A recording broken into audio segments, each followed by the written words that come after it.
What's up? The other location, the secondary location, it might become the primary. Depending on how this goes. My camera's dirty as usual, so I need to clean that off. I'll put you down here. Oh, man.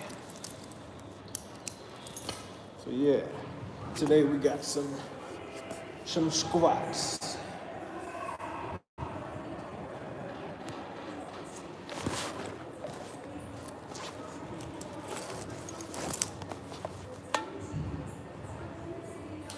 And on this, here I'll probably do like the last stream and leave the phone somewhere.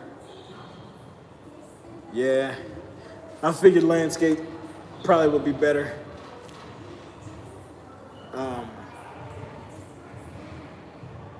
Oh, perfect. There's a box over there. I was hoping there would be, and it is.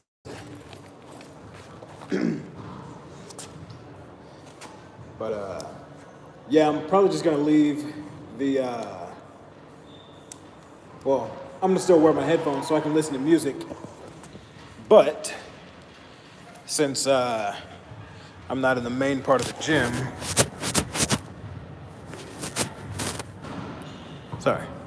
since I'm not in the main part of the gym, won't be as loud.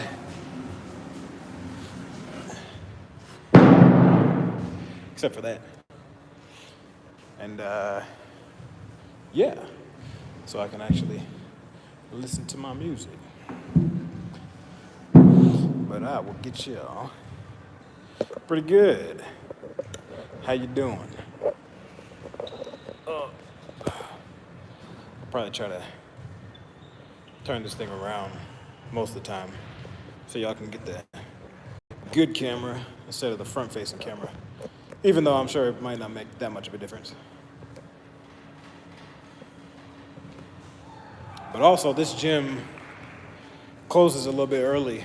Well, earlier than the other one. The other gym closes at 11. This one closes at 10. So I'm gonna have to be... What's up, Dion? So yeah, this one I might have to be a little bit faster, but that works out because we're in a CrossFit room right meow. Damn, 10 inches of snow. That is not good. Shit, maybe I should turn it around this way first so I can see what I'm actually doing. Yeah, 10 inches of snow. That's a lot of snow. I wish we could get some more. But we might be done with snow.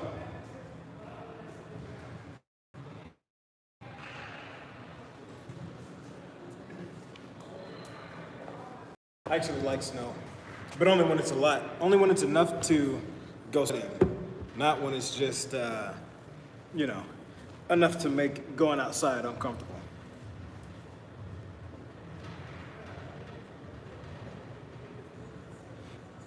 Northern New Jersey and New York got 2 feet. Holy shit. No thanks. Oh wait, I gotta put this on Do Not Disturb.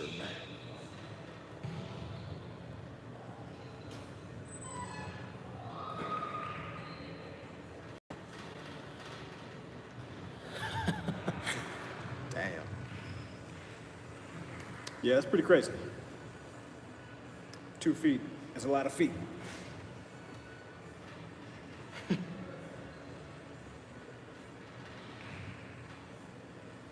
Sorry, trying to get this music. La música.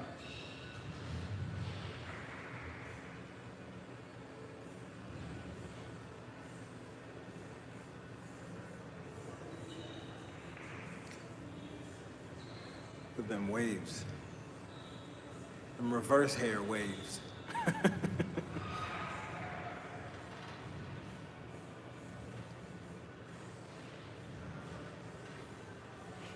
So like I said, the sound won't be coming through the headphones, but you'll still be able to hear me. Because I'll be listening to music. By the way, I don't know who of y'all heard from before, from last time, but when I was talking about my brother, his music that's supposed to be dropping soon, he sent me a link to a website.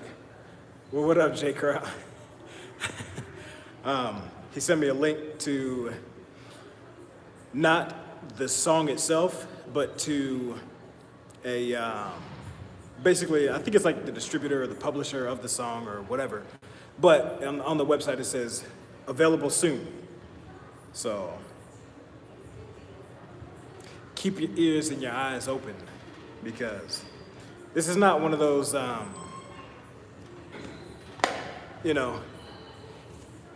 cousin fucking Leroy selling CDs on the corner. This is legit shit. So you'll be hearing it on the radio, I'm sure. Eventually, not now, but he might have some years just to get the recognition.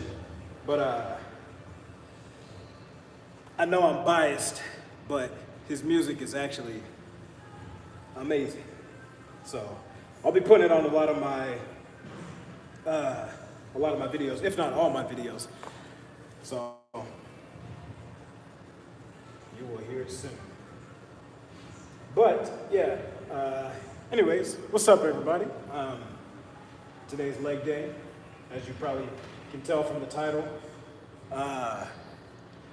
I'm in this other gym. It's a Genesis as well, but this is a nicer location. They have a nice CrossFit room here. I'll actually show you around real quick. It's decent size. That's the end. There's like bars and, bars. All the plates over here. Kettlebells, a bunch of squat racks. Well, that's what they're gonna be for me anyway. They do their little crazy pull-ups on these things, but I won't be doing that. But yeah, so I'm gonna warm up. Since they don't have, they got rowing machines, but I don't like cardio, so I'm gonna warm up with walking lunges with the barbell. So I'll be right back.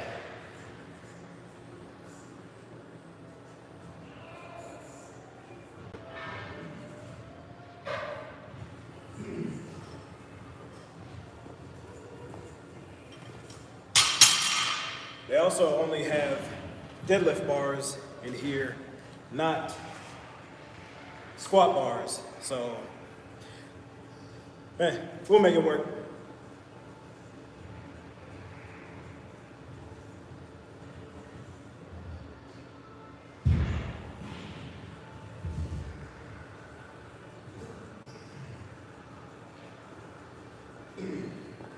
I'll do 135. I don't even know if they have clips in here, actually.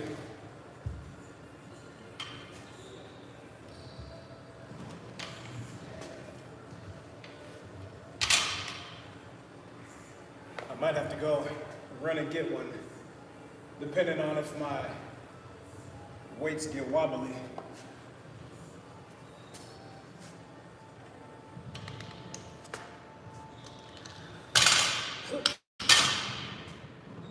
So hopefully I'll be able to see me all the way down.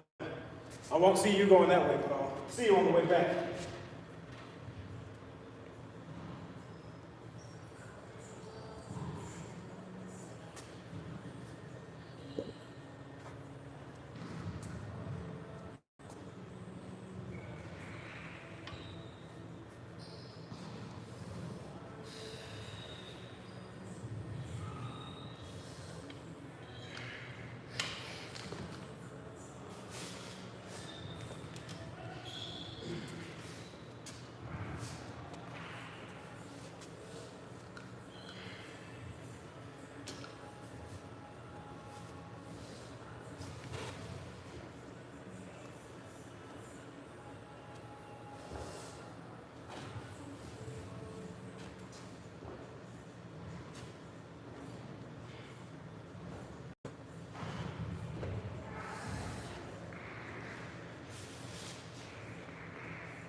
Almost lost my balance for a second on that first one.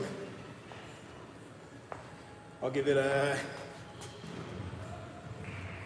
like 30, 45 seconds. Do another one down and back.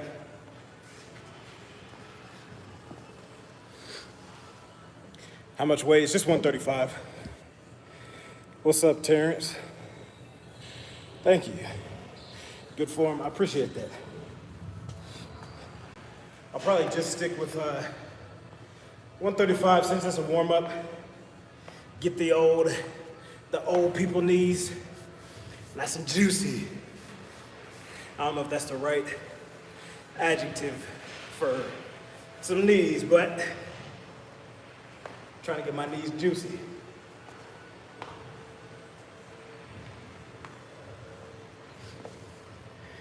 What's up, Larry? I'm doing pretty good. I'm at the gym I was at last time with all the heavy bags and all that stuff upside. Lubricated. Yeah, that. I guess that's what this is for.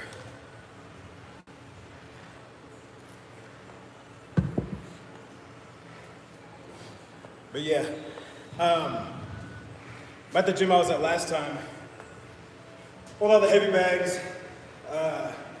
because they got this nice CrossFit room here. There's a hell of people out there, so not really trying to be around all that.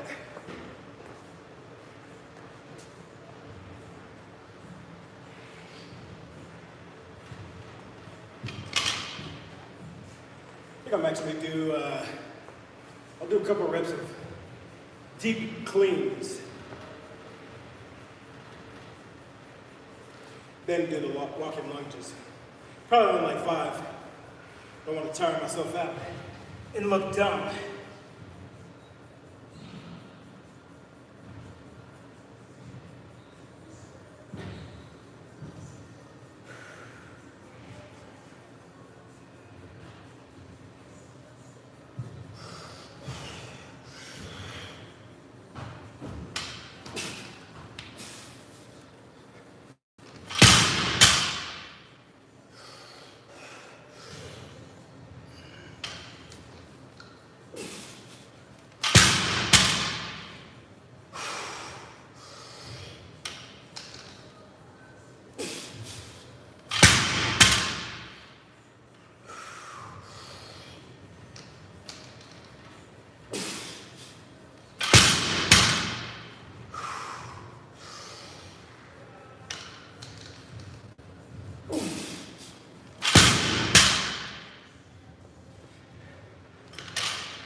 Another thing I like about this gym is there's not a bunch of people looking at me like I'm a weirdo. I just got this room to myself most of the time.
Knees are getting nice and juicy, but lubricated.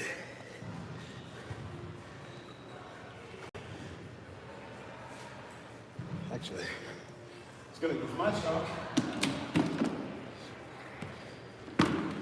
I got a trash can to chalk.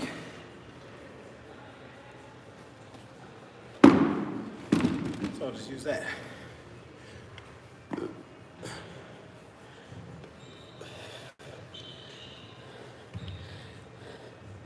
Hey, Coach Miles, I'm here.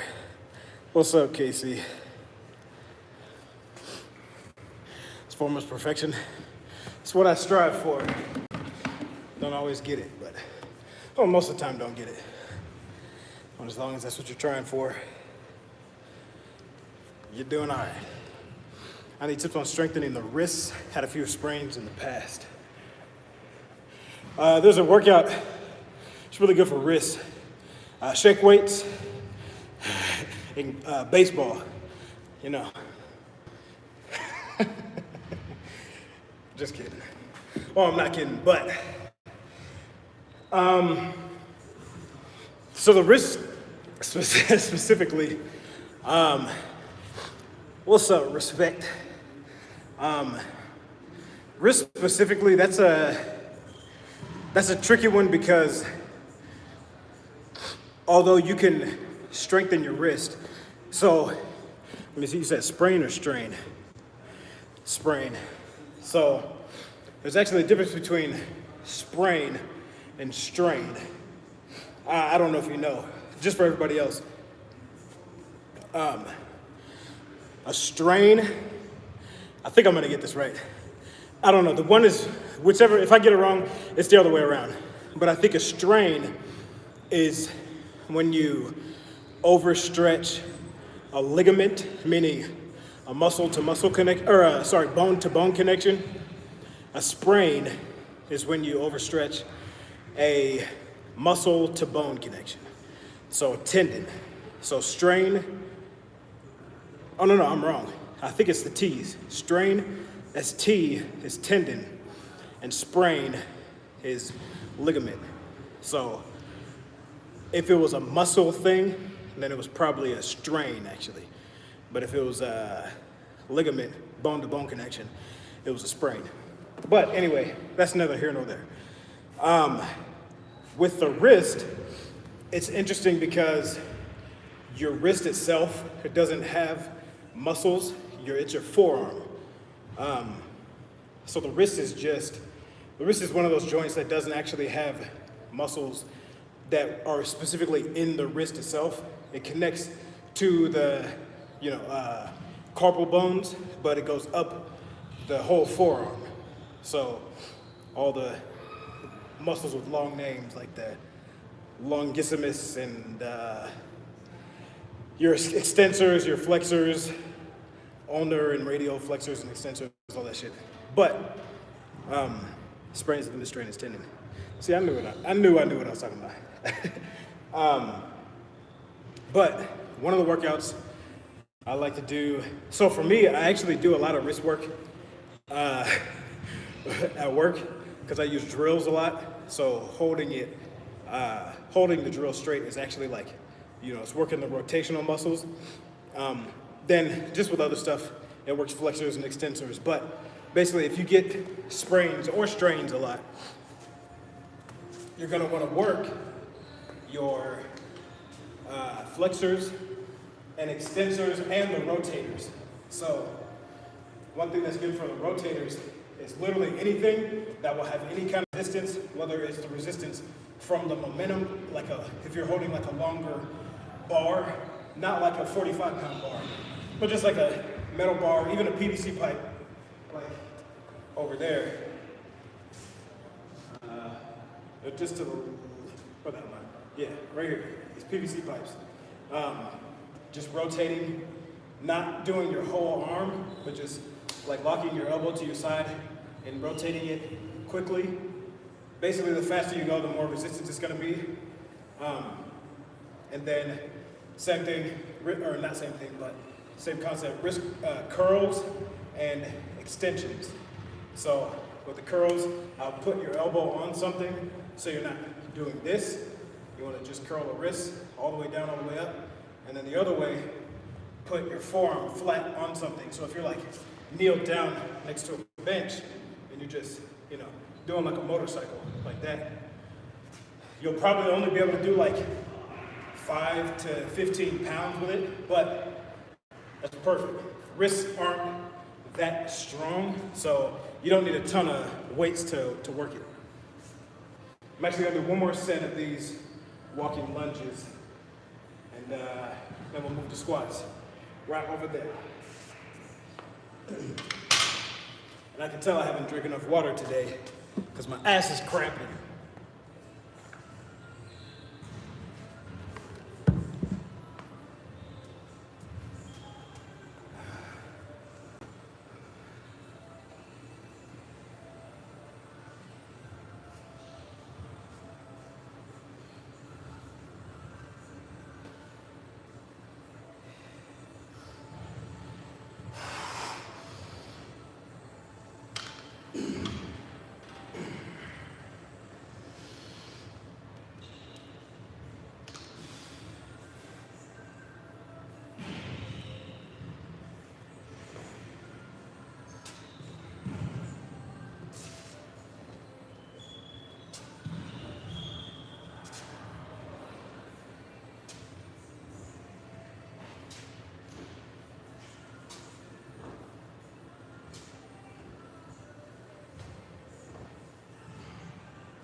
Quick pointer for lunges, whether it's walking or static, stationary,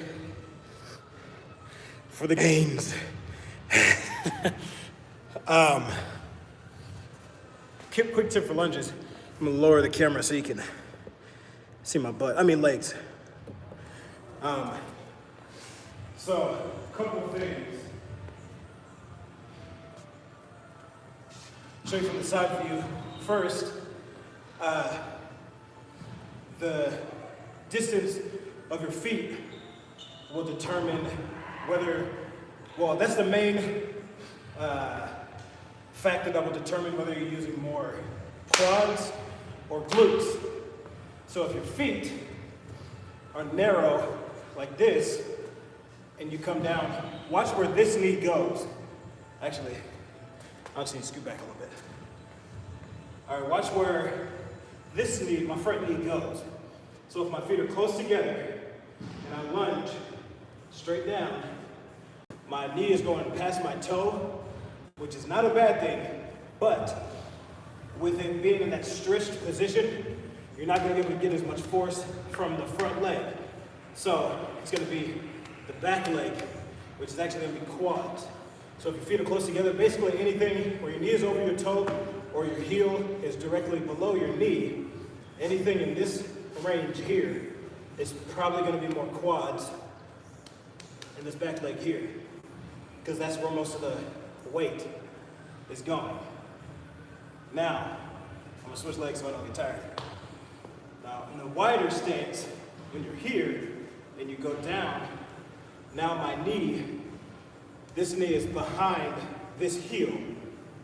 So when it's in a less stretched position, it has more force production so that you're able to get more out of this leg, which what would do to work for a lunge in your front leg would be your hamstrings and this glute. So this view, I don't know if this is mirrored or not. This is my right for me. This is my left. This leg, the one in the front, if my knee, or if my foot is past my knee, is gonna be that front leg's glute. So if you want more glutes with your lunges, be wider to where your knee doesn't pass your toe or your heel. If you want more quads, put your feet closer together and go like this. Now another thing that's gonna determine what muscles you're using is whether you're leaning forward or backward. So technically, I could still be doing a wide lunge and working more on my quad in the rear leg if I'm leaning back more. So this is purely quads if I'm lunging like this, which is not wrong, but if you're trying to do a normal lunge, it is. If you're trying to do a lunge for quads, then this is quads. If you want to work more hamstrings and the ham and glutes in the front leg, you lean forward more. So again, quads and hamstrings and glutes. So the other angle to think about is the front angle. So this won't necessarily impact which muscles between the quads and hamstrings that you're using as much, but this will, it's good to think about this so you're not strengthening the wrong muscles to create imbalances. So from the front view, when you lunge, you want your knee to go straight over your toe. So see how this knee is going straight forward? I'm not collapsing in, I'm not bringing it out. My toes aren't out. I'm not here. My toes aren't in, I'm not here. They're straight. Now another thing to think about is look at where my feet are in this plane. If I were to bring this foot forward, it's gonna be here. So they call it railroad tracks in yoga, but you don't wanna lunge like this. So from this view, you don't want to lunge like this to where you're on the same line. You want to lunge like this to where you have left and right stability, and you also have front to back stability, obviously because your legs are spread out. If you're here, it's gonna be less stable this way, which is not necessarily a bad thing, but when it comes to working the correct muscles, you wanna be here, more stable, okay? Pro tip, lunges 101. You all pass. Now, we're gonna go to squats. Hold on, somebody said something. I'm about to go work out myself. Get it? Hell yeah. Oh, I also didn't know that about the toe position. I'm actually learning. Actually learning something. Well, I'm glad. I guess all the other streams were useless or something. No, I'm just kidding. I'm glad you're learning something. That's my goal. My one and only goal. How do you deal with knee soreness? Usually I just suck it up. No, I'm just kidding. So I actually used to, my knees actually were hurting quite a bit. Let me move this box. I think it was it right before COVID? I think it may have been, the peak of it may have been right before COVID. Let me see where I'm at. What gym are you at tonight? I'm at the one that was at last time with the heavy bags. Let me check this position. These bars don't have safety racks, so kind of gambling with my life here. Probably here and back. Not really. It's safe. I'll be safe. Plus, the good thing about being in a room like this, where the whole floor is padded, and even if I don't have a rack, I'm pretty good at dropping the weight without breaking my back. So, yeah, it's a good position. So, sorry, what was the question? Oh yeah, knee soreness. Sorry, I didn't mean that to be shady. Nah, I'm just playing. So for knee soreness, give me 1 second to grab this weight.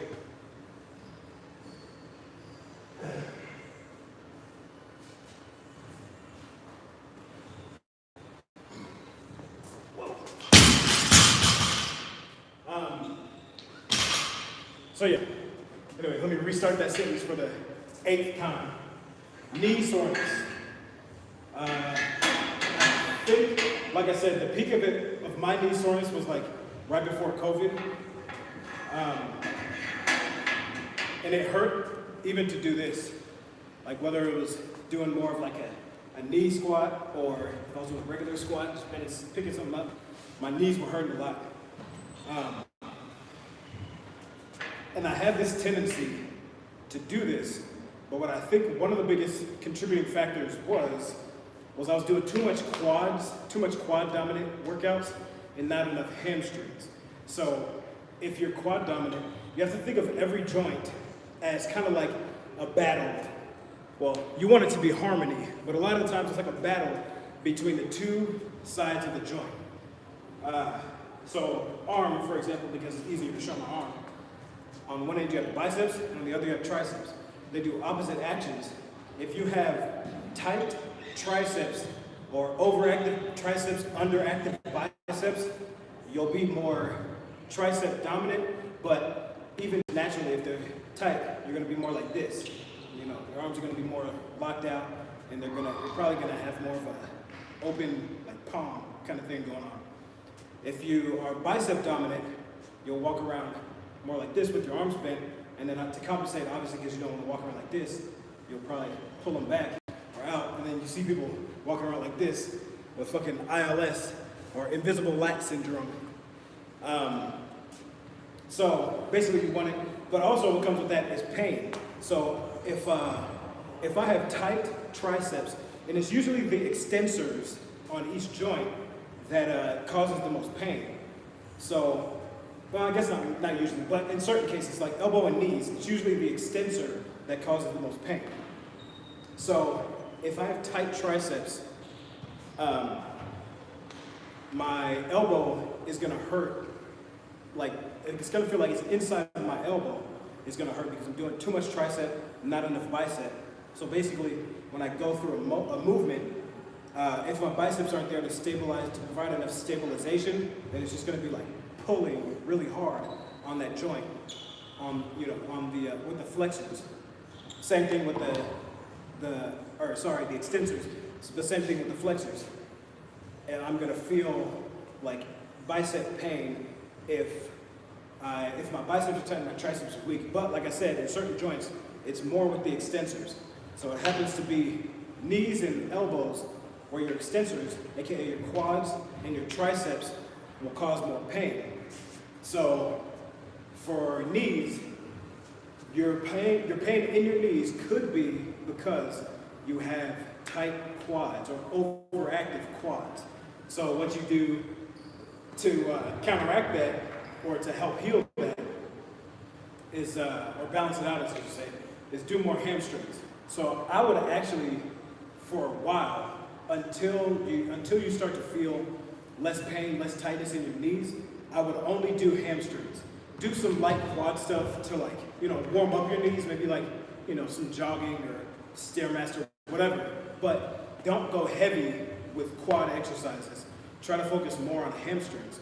So what that would be is like hamstring curls or Romanian deadlifts, where your knees are kind of staying, not straight, but slightly bent, locked in that position, like this. Those are my favorite ones. Hamstring curls, whether you're seated or prone, and Romanian deadlifts. Or you can do good mornings or stiff-legged deadlifts, whatever. But basically, work hamstrings, not quads. Let me get this weight set up.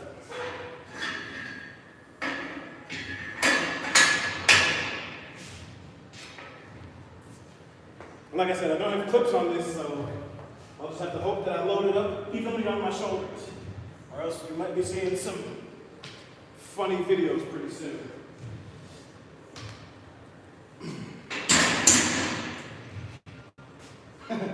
That is not even.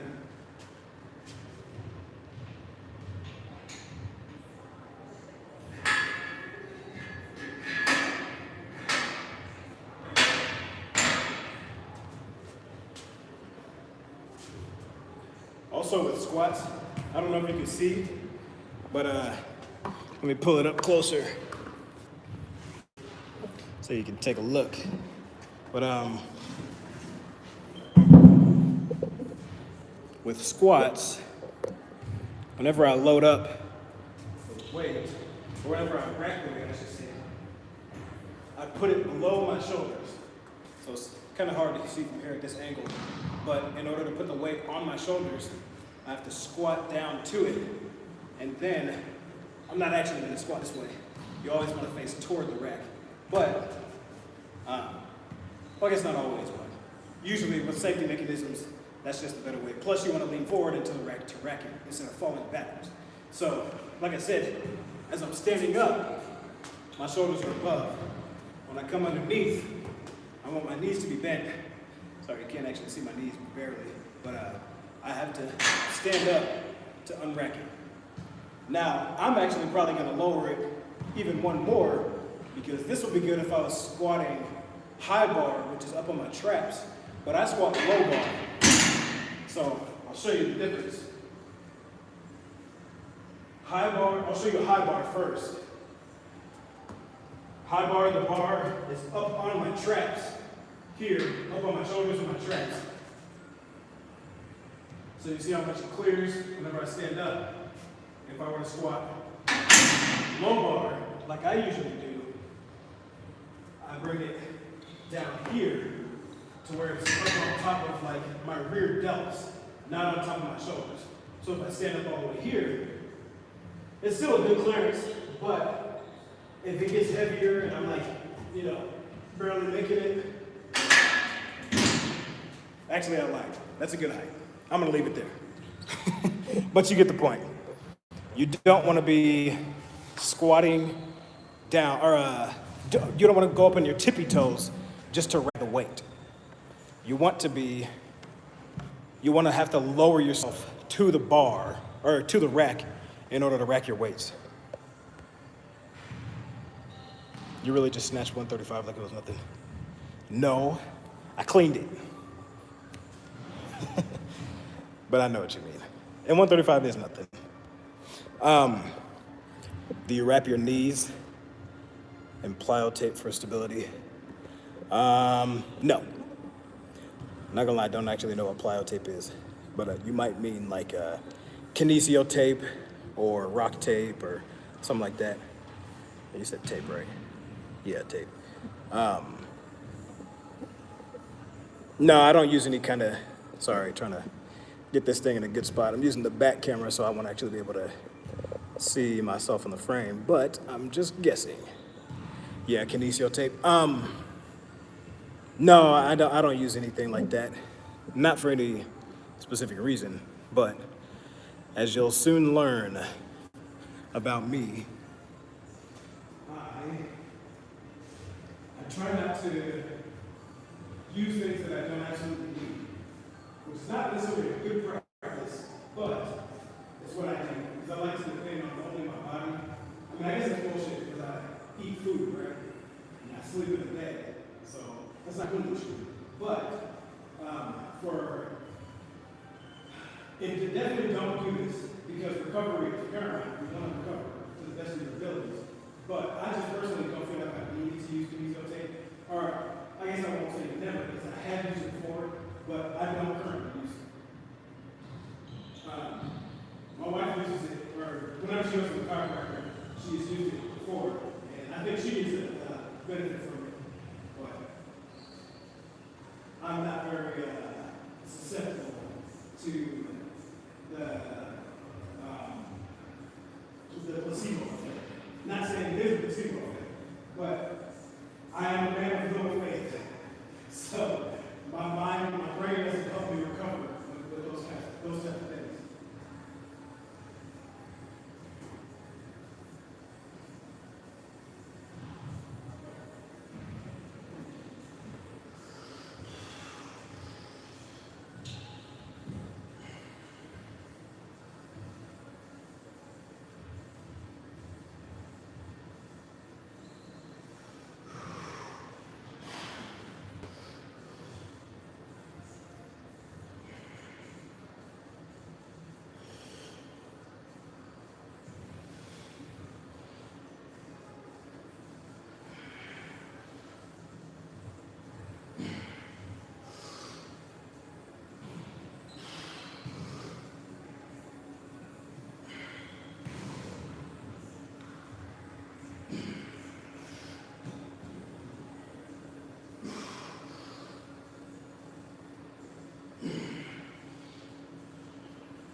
pausing my camera.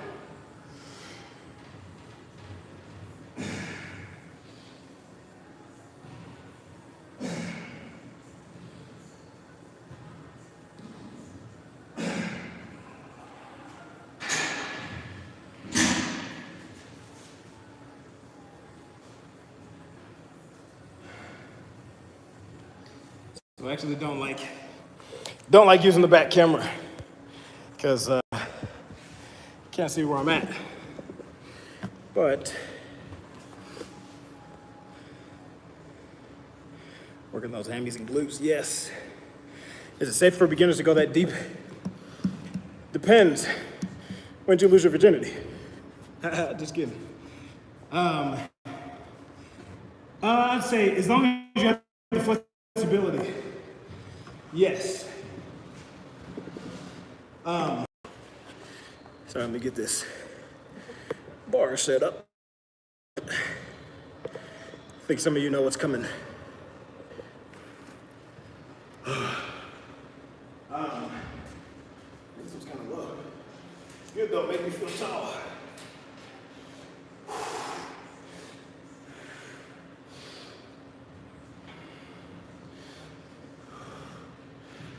Sorry.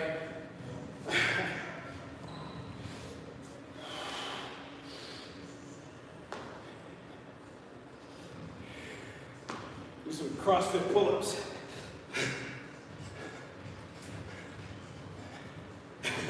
Just kidding. Don't do pull-ups like that.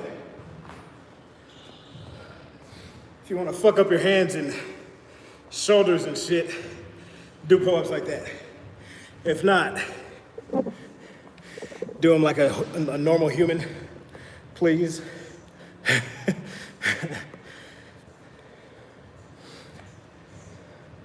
I have sciatica. Could squats still be done? As long as for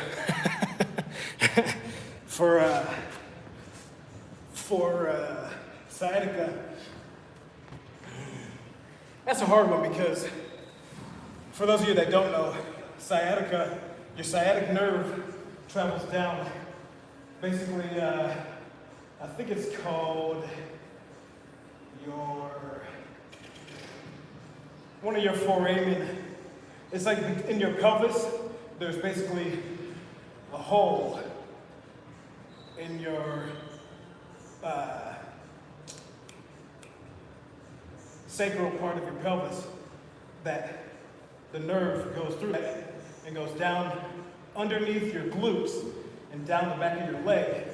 So I think the reason they're asking that is because typically tight glutes contributes to more sciatic nerve pain. So my answer to that is yes, you can. Squatting deep is not gonna make your glutes tighter than if you just squat parallel. Basically what's gonna determine how deep you can squat is the mobility of certain joints. So your ankle joints, your knees, your hips, that's usually it. For a lot of people, it turns out to be your ankle joints. I've noticed like with taller people, it turns out to be ankles a lot. Some people can't find the right balance. Most people don't have problems with hips because most people sit down anyway. So getting like this or deeper than that is not much of a problem. So like I said, it turns out to be ankles a lot. So working on your mobility, so all the joints, ankle, knees, hips, working on all that mobility is what will determine how deep you can squat. And then obviously just how strong you are. But yeah, so the answer, yes, I would say you can go that deep. You just need to be careful with, basically use how you feel as a gauge. If you feel like it's hurting, then since sciatica is just a nerve problem, don't do it, and then focus more on mobility and flexibility. So if you're gonna do squats of any kind, any glute exercises, make sure you're doing, I know a lot of fitness professionals and articles and books and all this shit will say not to do static stretching before you exercise, but, and I agree, but if you're trying to prevent an injury or pain, why am I doing like that? In a certain joint or nerve or anything like that, make sure you're doing static stretching on the joint or on the muscles, for the muscles that are either tight, like overly tight, or impinging upon a nerve. So before you do any leg workouts, you'll want to do static stretching for the glutes and even foam rolling, which I'm sure you've tried it, but if you haven't, it's pretty painful, but it's a good painful. So real quick, some good glute stretches. I'll give you two of my favorite ones. One, it's easiest to do, well, both are easy to do, both you have to do on the ground, but one is easiest to do when you're laying back. So from the front, you're gonna cross one ankle over the other knee, and then you can either do this, if you're flexible enough to do this at this level without feeling a stretch, and then I'll show you the second level. But basically, all you have to do, cross one leg over the other, and then push that knee back, put the other foot flat on the ground. And make sure this leg is relaxed. You don't want to squeeze it so that your knee comes up. You want to try to relax your leg down, pushing your knee down. So from the side, it looks like this. This foot's flat on the ground. So cross one leg over the other. Try to get that knee down. If your hips aren't very flexible, it'll look more like this, but that's okay. You just walk that foot back, the leg that was down, walk the foot back, and you should be here. And already I kind of feel a stretch in my hip on the side and in my glute here. But if you're really flexible and you don't feel it much here, you'll want to do that same thing, but come all the way to your back and try to reach over and pull it. This looks fucking weird, but you're still in the exact same position, but you just lay back, bring that knee towards you. I'm grabbing over the leg that's horizontal. This looks like a jiu-jitsu move, but you're grabbing over this leg like this, and then the other one is just grabbing that hand. So you're like this, and that's stretching the glute a lot. So from the side, it looks like this. Okay? If your arms aren't long enough, just go in between the legs here. So from the front, looks like this. Leg over, lay back, reach through the hole. Hey guys. Grab hands and then pull here. So this leg is going to be pulling this foot back and doing the stretching. So that's probably more complicated than it needed to be, but that's the first stretch. Second one is definitely easier. I think it's called pigeon pose in yoga. Basically, what you can do to make it easier so you're not like fidgeting and all this shit, just go into a lunge like this, and then the knee that's up, just rotate it out. Okay, rotate, and then rotate that back foot out too, and then you're here. So this is already a stretch in the outside of my leg, the IT band, and in my glute. So again, just to show you the final position, I'll start here. I'm in my lunge, and then I'm turning this way. This knee, back leg is swinging out, and then I'm ended up here. So if this is all you can do, this is all you need to do. Just stay here. Make your arms prop you up, or you can get like a pillow or one of those yoga blocks to put under your butt. But yeah, you want to be here. One thing you don't want to do is lean to the outside, so it'll be easier to see from this angle. You want to try to get your body here in a straight line. So what intensifies the stretch is the angle of your leg here. So if you want it less intense, bring it back like this, and still try to get your hips down to the ground. If you want it more intense, put the leg, keep the knee in the same spot, but walk the foot up.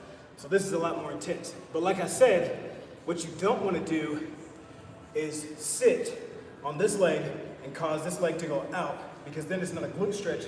Now I actually feel it more on my hip flexor here. So, like I said, keep your whole body in line. You should be stretching your glute.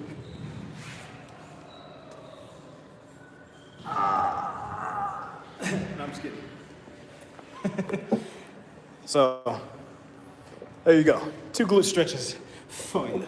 Which, like I said, tight glutes is what's going to make your sciatic nerve impinged. It's what's gonna make you feel that sciatica pain. What's up, Handyable? Sorry, scrolling up. Stretches out your back. Oh, hanging, yeah. Just going deep. Work the butt, glutes more. The booty. Yes and no. You can, whoops, what happened? Yes and no. You can still get a really good glute workout with not going as deep, but what makes your muscles work, or I guess more muscle fibers work, is the range of motion and going through the full range of motion. So this, squatting all the way down to here, is gonna work more muscles than squatting here. And squatting here is gonna work more muscles than doing one of these bullshit squats that you see some of these weak bodies in the gym do. Don't do this. If you're squatting like this, lower the weight. Even if you have to only squat the bar, squat to parallel, at least. If you can squat deeper, go ass to grass. Now what will help you get ass to grass, let me show you my feet.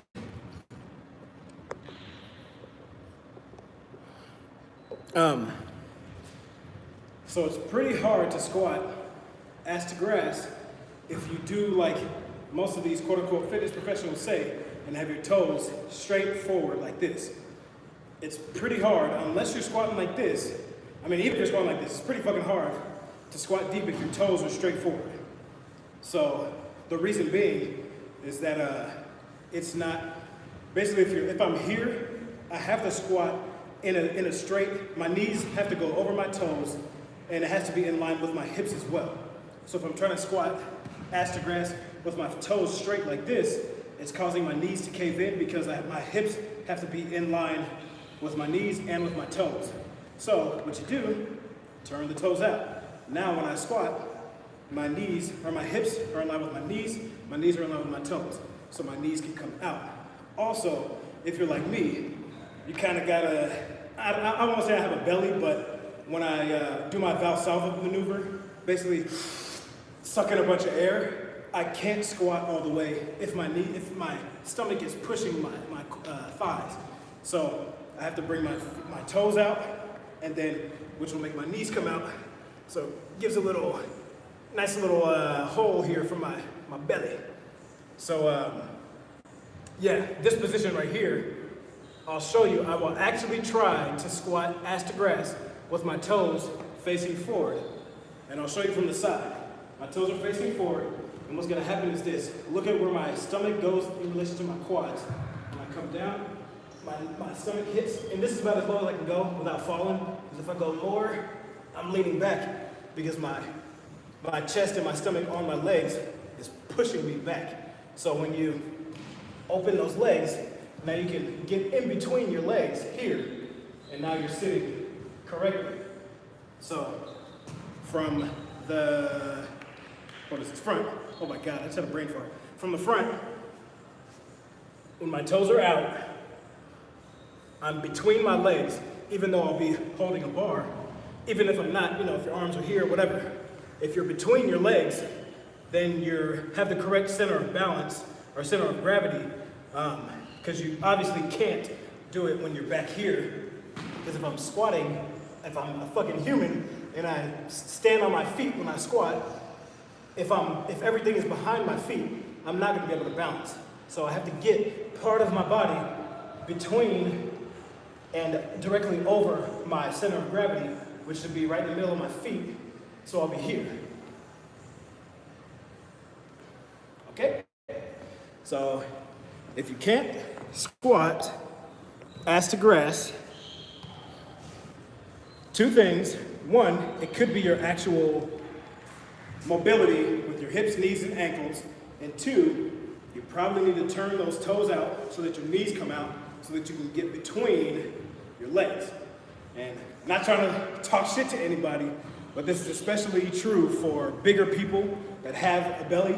And I mean, I can't do it just from sucking in a bunch of air. So I doubt somebody that actually has a belly is gonna be able to do it with your toes straight. So if you get a personal trainer and they tell you toes straight, then you probably need to dump him or her, whoever the fuck, and get somebody that knows what they're talking about. Let me get some water because I'm fucking talking too much.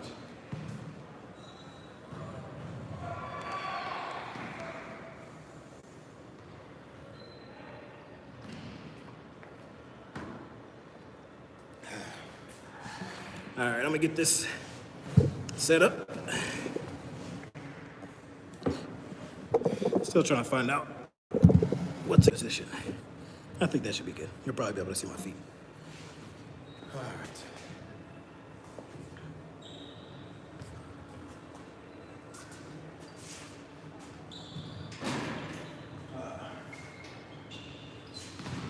Since I talked so much, I'm gonna just do another 135, then I want the 225. Still lightweight. In the words of Ronnie Coleman, ain't nothing but peanut.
Won't do too many reps and get myself all tired out for when I do heavier weight.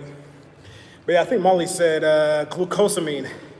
That's also a good piece of advice. Glucosamine. Yeah, glucosamine supplements help my joints and ankles a lot. One brand is called Free Move. Don't be fucking advertising shit on my page. I'm just kidding. I don't give a shit. Go get you some Free Move, whatever that is. And going deep also helps with everyday movements, like being able to pull yourself up from the ground. Very true. Kind of like sumo wrestlers when they squat. Yeah, that's true. Grabbing some weights.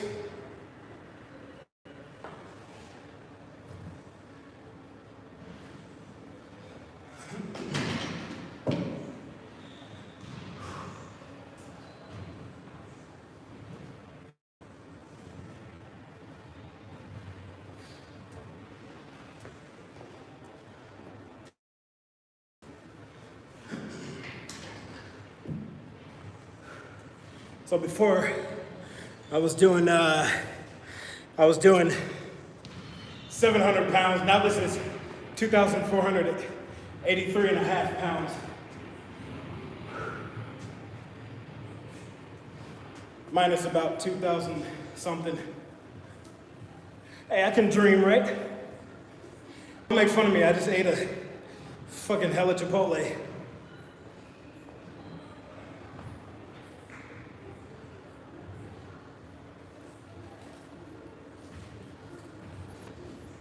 That's another good thing about this gym. It's, well, not necessarily this gym, but this part of the gym.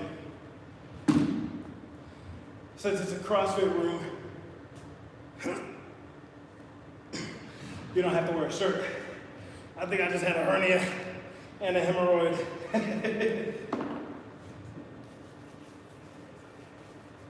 But yeah, these fucking CrossFitters always back here with no shirts on.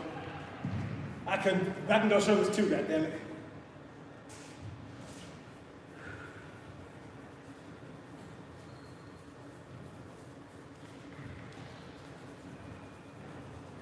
All this is doing is just helping me because my back is gonna be real sweaty. I'm doing this, just makes it a little more dry. This is one situation where dry equals good. Put some on my back too. I'm gonna use you guys as a mirror.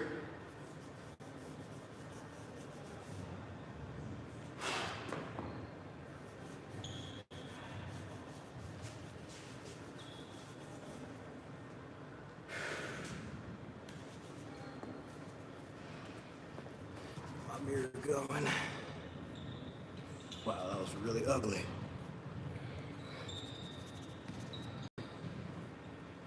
What the hell, middle fingers? Wow. Didn't really work, but I guess that's plus 10 pounds for my squat right there. You know when you use the black oil to get how football players use the black oil, or now it's tape, but the black oil to keep the sun out their eyes. This is add more sun to my eyes. Makes my eyes look pretty. Just kidding.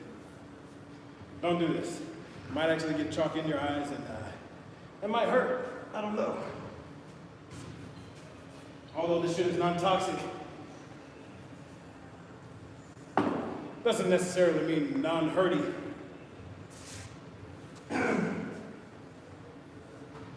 So this is this is only 700 pounds.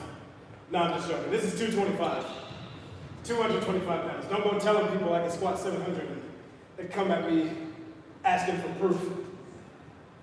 Then I'll have to tell them I got COVID and I can't work out anymore.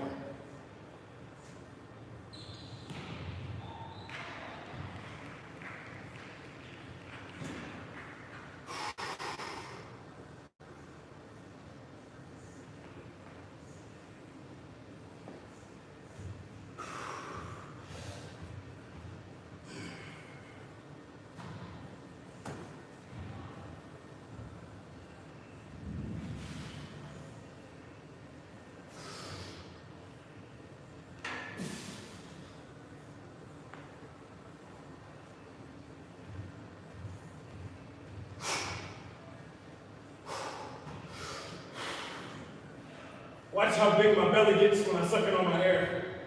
Don't be ashamed of your belly.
sir.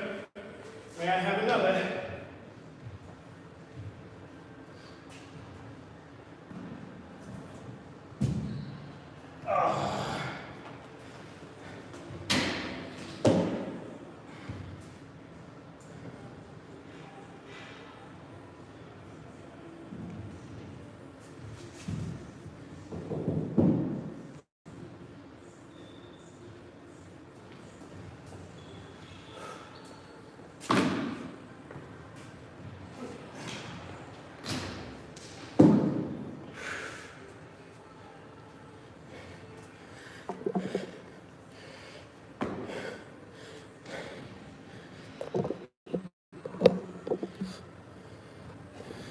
People looking at me like I'm crazy. What? I'm 2% Native American. That's fucking shame me and my culture. It's actually true. I'm like 2%.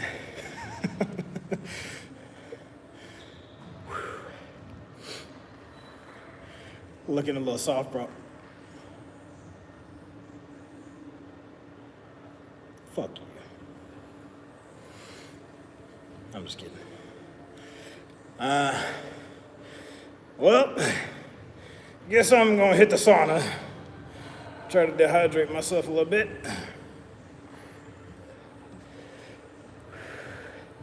Maybe keep it light but go slow on the negatives. Hey man, I'm pretty sure I'm the one on the screen right now. No, I'm just kidding. I do that sometimes. I did that last week and the week before that. 0.7 native. Nice.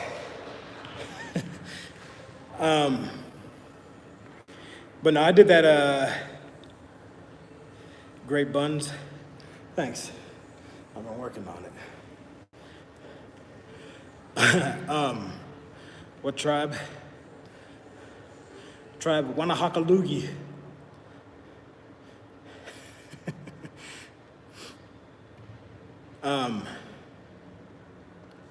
Your saunas are open even with COVID going on?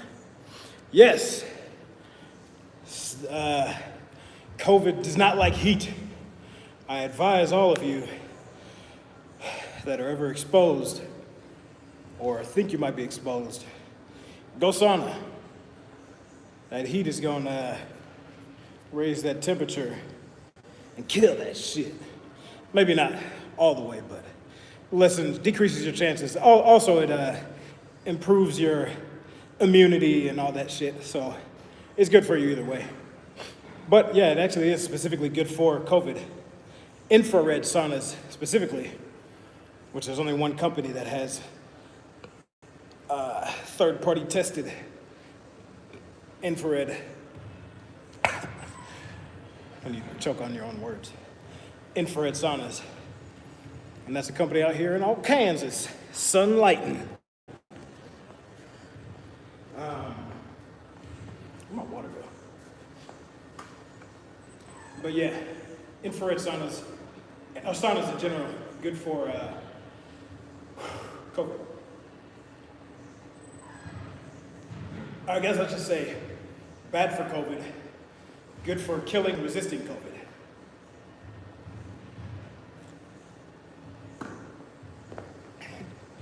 It's like that joke. I think it was like a Lysol meme or something. Oh, no, it was a bug spray meme. It was like what did it say? It was like a roach killer. I'm just gonna say roaches. It was like a meme. One frame is a dude in the checkout with a can of Raid, and he was like, "Is this good for roaches?" And the cashier says, "No, it kills them." Kind of a dad joke and a punny joke. Kind of bad joke, but bad joke, dad joke, same thing, right? Yeah, same thing like saunas for, hey, we got one laugh. Same thing for saunas in COVID. Oh shit, I just lost 2 viewers. I didn't think it was that bad. I had one vaccine last week. Not that bun in your cheeks. Yeah, put powder on them too. Ow, got some in my eyeball. Respect what they say to you. Nobody was actually there. I'm just talking to myself. Being dumb as usual. I missed the steam room after a workout. I usually do before. So the gym I used to go to was a 24-hour gym. I'm gonna hang real quick. Just cause. Why not? Gym I used to go to was a 24-hour gym, 24-hour gym. Hanging. And yeah, I literally used to leave at like 1 a.m. most days because I'm a night owl, for those of you that don't know. But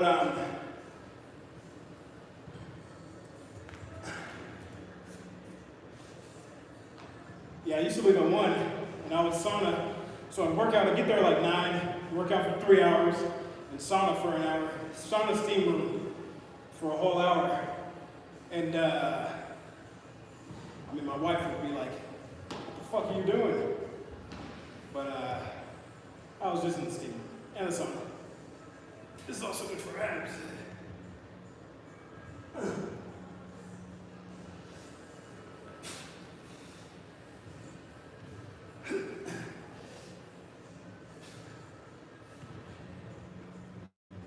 I don't really need to go upside down like that. I'm just fucking showing off now.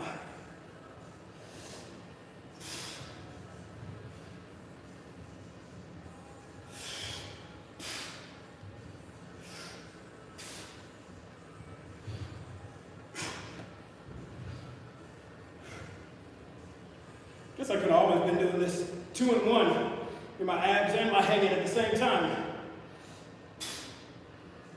But also, holy shit. I was looking at where my feet were gonna be in the camera as I was dropping down, and I didn't realize how far the floor actually was. I'm gonna snap my shit up.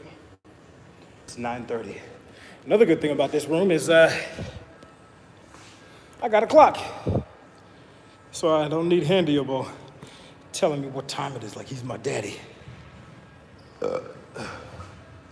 Excuse me. But I do appreciate it when you do and did. Because sometimes I don't be paying attention. How was the distance before? How is this? Too far? Should I make it closer? How tall are you? I thought I done told y'all already. I'm 7'11". No, I'm not gonna say it again. Not because I'm lying, and I feel bad when I lie, but because I don't wanna make any short people feel bad.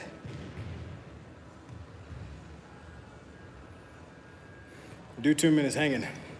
Ah, shit. I'll do it next time. I might not have hands anymore after that, but that was just like so much fun. It is. What is a rough estimate of how much it is to have a sauna room put in a house? Depends if it's a sauna room, like a whole room that's a sauna. Could be, depends on the size of the room, what kind of electrical capabilities it has, what type of walls it has. Doesn't need insulation, doesn't need, well, it's gonna need some kind of vent so that all that heat's not staying in the room and in the house. I'm an average height king. Yes, average height for a Martian where gravity is less and we're all at least average of 7'5". Yes. No,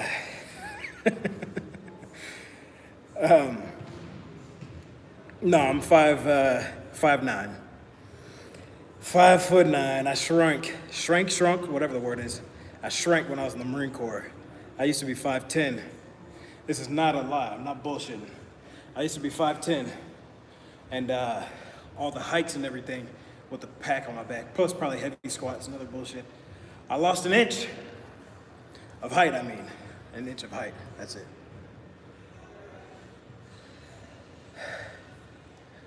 So,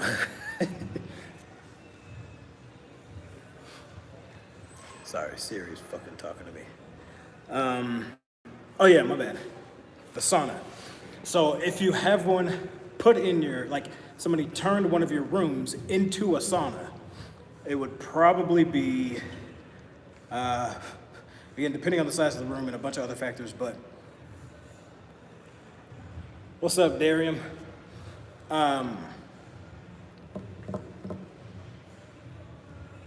Y'all just see that? Oh, hell no. You got some ghosties. At least 10,000, I'd say. And depends on what type of unit you want in there, like with the heating unit, all that shit. I'm 5'8", proud of that height. 5'7". Hell yeah, I'm tall. You short motherfuckers. I'm taller than all y'all. Okay, not all y'all. I was pretty sure a couple weeks ago somebody said they're like 6'5" or some shit. So what was I even saying? I got fucking short attention span. But could be between, I'd say between 6 and 10. Between 6 and 10 probably. Yeah, I've been peeping on that closet in the background, checking there are no killers. Good, I'm glad you got my back. 9:30. I just said I got a clock for it. But thank you. Yeah, between 6 and 10,000. If I were to do it, probably like 25,000. No, I'm just playing. But yeah, probably around 6 or 10.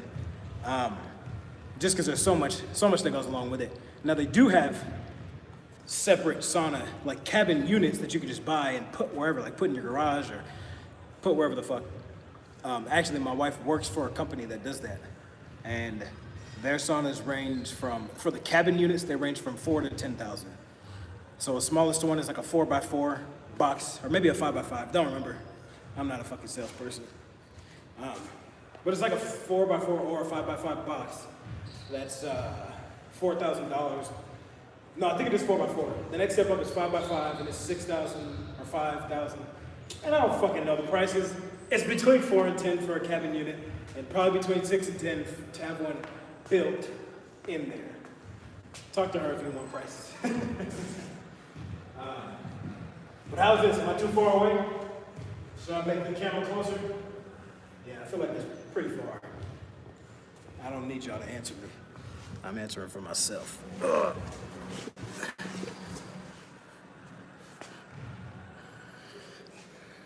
That's probably better. I'll do one at this angle, and I'll bring it around back for the next one. Or I guess this is back. To the side, I mean. Bring it around to the side.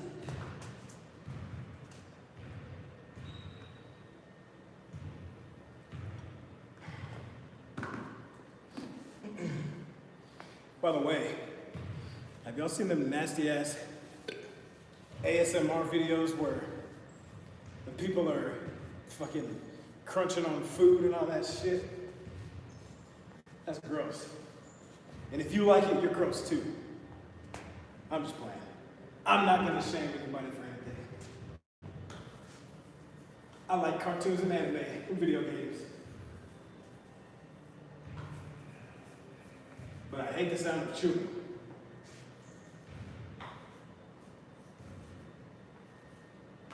Split tenacity to me. So if you can't close your mouth, I'm not inviting you to dinner.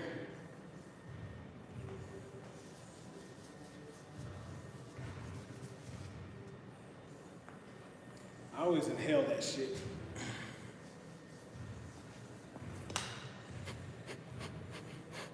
Probably have white nose hairs. I keep dropping this chalk everywhere and fucking making this place all dirty. Oh well, not my problem. 9'5" or 9.5? 9.5 what? Oh, you nasty.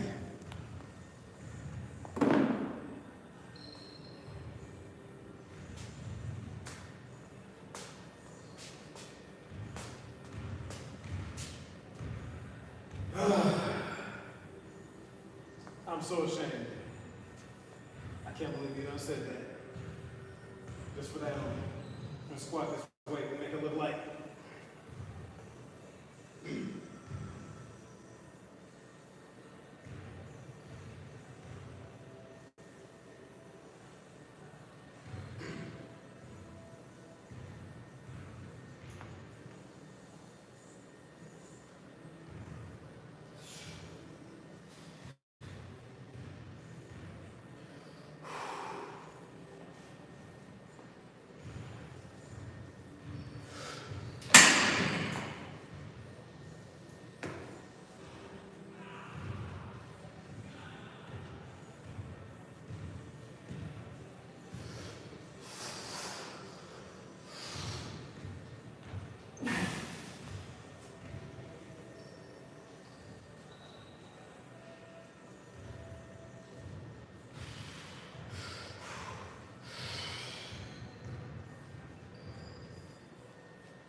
That shit was light as fuck.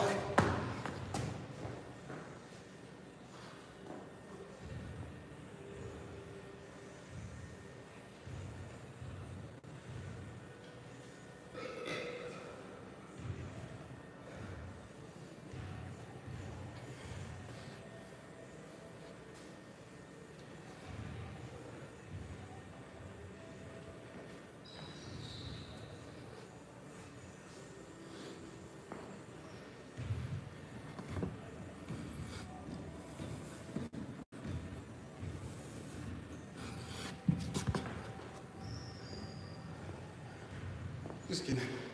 Hey, get out here. Get away from my camera. Fucking crazy people. Oh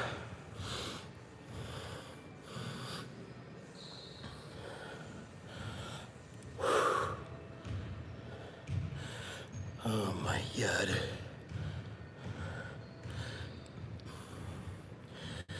Wait, what kind of anime? Is he a distant relative of Hodge twins? Hell no. I'm way smarter than those motherfuckers. They split their IQ between the two of them, I think. Shit. Cracked myself up. Here, read this.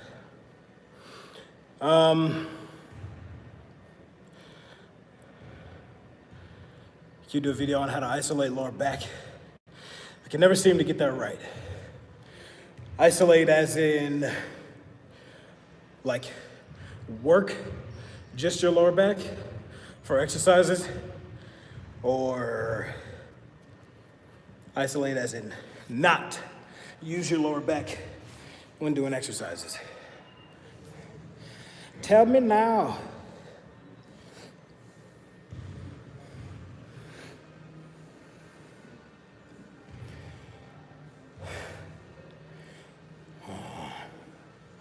Wait, what kind of anime? Oh,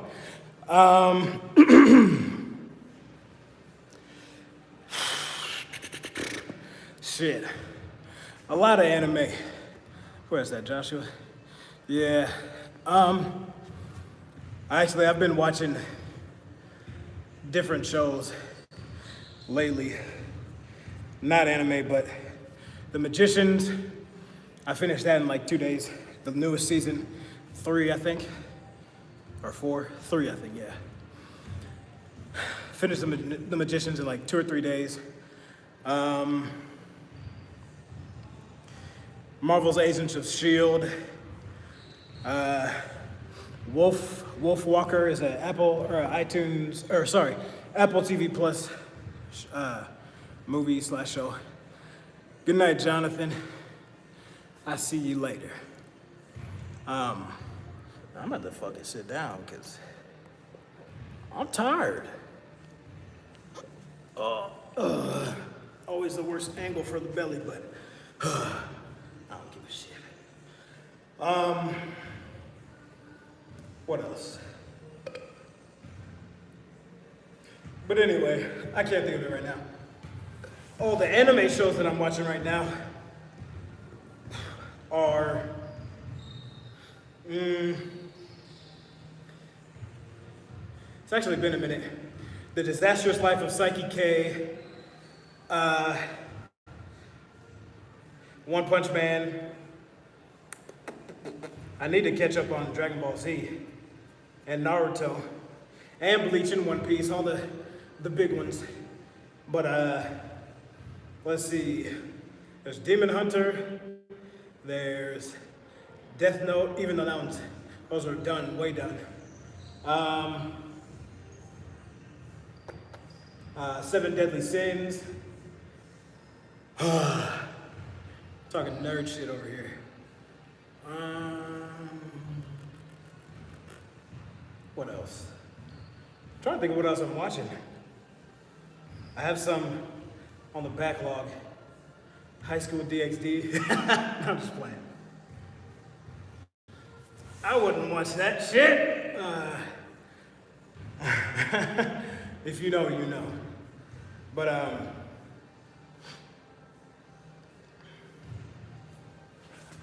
what about My Hero Academia? Oh my God, I can't believe I forgot that. I think it's because I watched that so fast. I didn't even really get a chance to take it all in.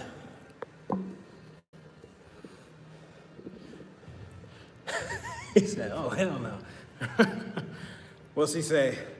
Oh my God. I almost said to infinity and beyond.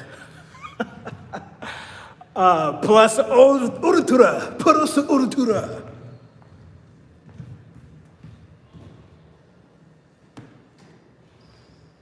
I can do that. My stepmom is Japanese. So I honestly think if I put more weight on this, the weights are going to fall off. Because these bar, or these plates are so wide. But I'll do it for the gram.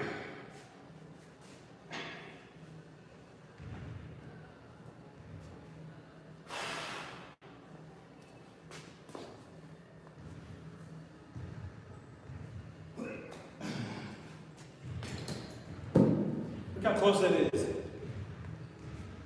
That's dangerous. That's dangerous without clips. All right, how about this? I'll do like 3 reps and then rack it and see where it's at. And then if it's good, I'll take a 5-minute break and then do 3 more.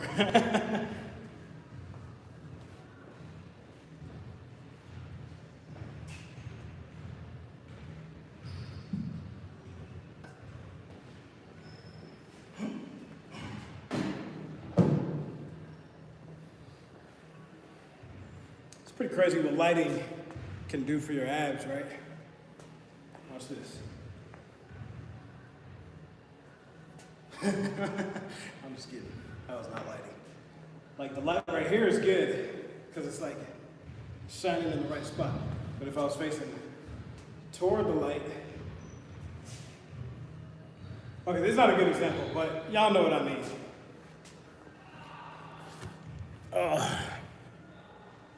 I'm getting too old for this shit.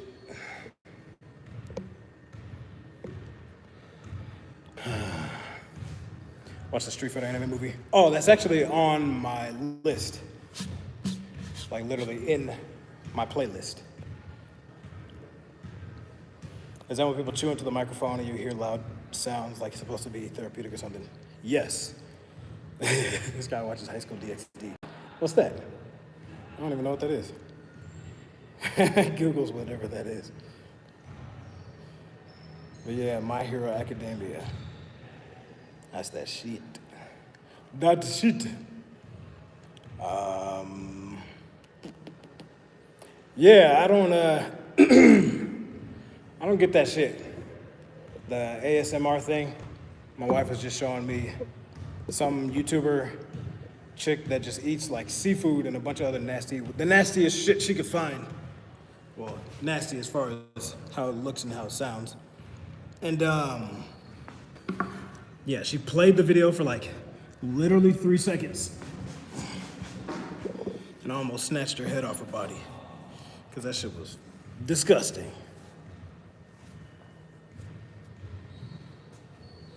But I also have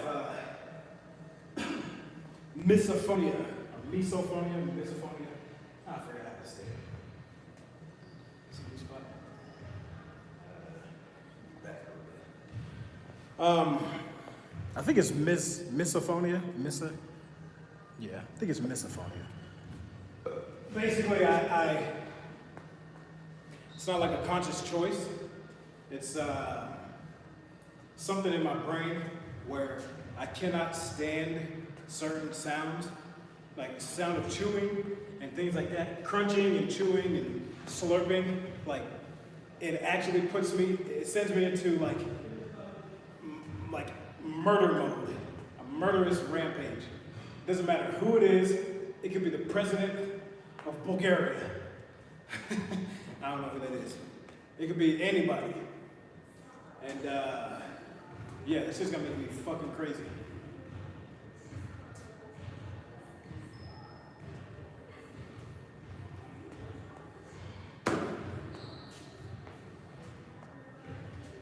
I'll see if this is a better angle. My right ass cheek. I've got some sciatic fucking nerve pain now. Thanks for giving me that bad juju. Just kidding. Just kidding. So I can't chew around you. No. Yeah, it triggers you like involuntarily. Yeah. I even watched a video. I watched a video of what it actually is, like why it's a thing and how it works. And I think they said something like one of the parts of the brain is super overreactive. The same part of the brain that involves with, whether you're a genius or not, how smart you are, how good you are at every sport in the world, what your IQ level is. Like that part is overactive. So I'm just kidding. Kidding about most of that. Well, pretty much all of it actually. But there actually is a part of your brain that it's overactive. It fucks you up. My trigger sound is a cardboard rubbing against anything, like when you're opening a box and it scratches against the flaps. I know exactly what you're talking about, but I don't think I have that. That one's a little strange, but that's interesting. Sends you into murder mode. Yeah, your family Thanksgiving dinners must be fun. Hell no. My wife's parents are camels when they chew. It's just so fucking gross. Just thinking about it makes me want to punch myself in the face. But I won't, because I'm nice to myself. I love me. But no, it's pretty gross. But yeah, let me quit talking. I got 10 minutes left. So I'll probably do one more set and then do some cool stuff for you guys. I'll do a handstand for, I think Molly asked if I could do it. I'll try to hang for 2 minutes Like whoever asked Joshua, I think, sorry if it's the wrong person or people, but I gotta prove I ain't no bitch. I ain't no chump.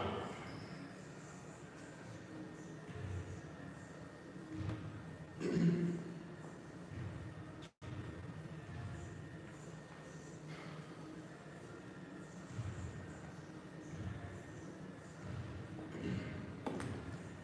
I'm gonna try not to throw up on myself, because I'm drinking a lot of water these past hour and a half. Well, actually, it's not really a lot, but for me, it's a lot.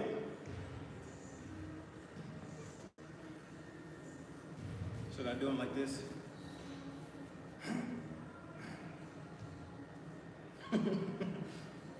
Fuck it.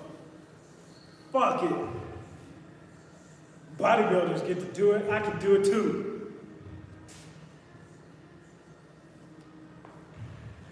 Watch me actually hurt myself, and then they come in here like, what the fuck was he wearing?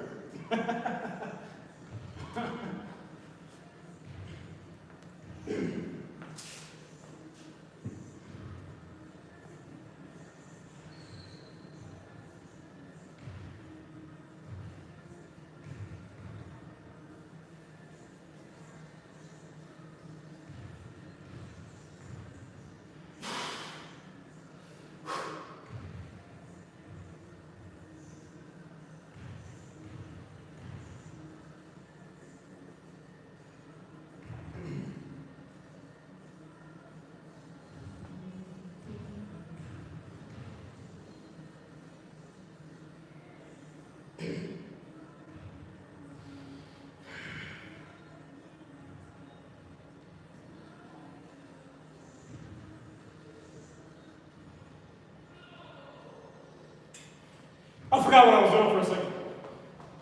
I spaced out.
That was a strange feeling.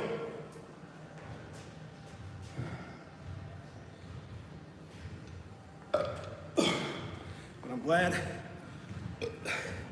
I stopped when I did. Look at that belly. Because I don't know if you saw, but one more rep, that thing would have been off. And my back would have been broke.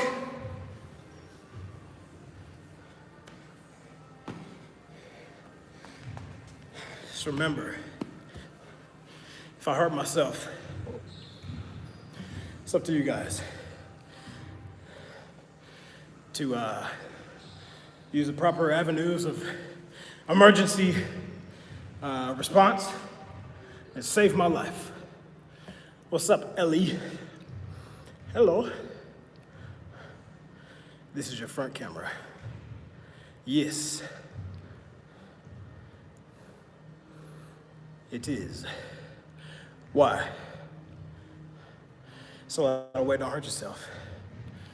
Well, I was gonna say I don't hurt myself, but that would be a lie, because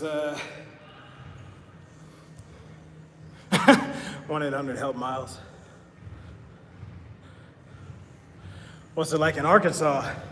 I don't know. I live in Kansas, not Arkansas.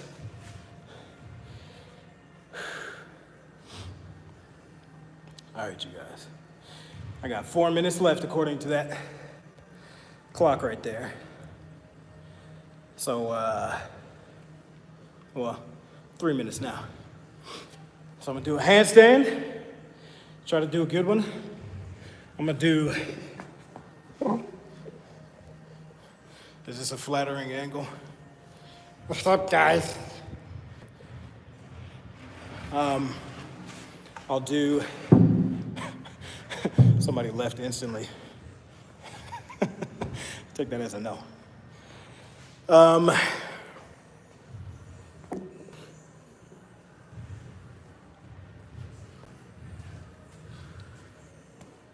the fuck was I even saying? I don't know. Kansas is nice. Are people chill? Yeah, but the part I'm in, they're kind of snooty a little bit.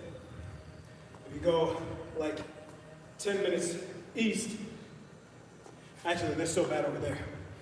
If you go to the Missouri side, I live like 25 minutes from state line. So, or from the state line. Missourians are a lot more chill than Kansans for most things. But I probably say that also because I'm from Missouri.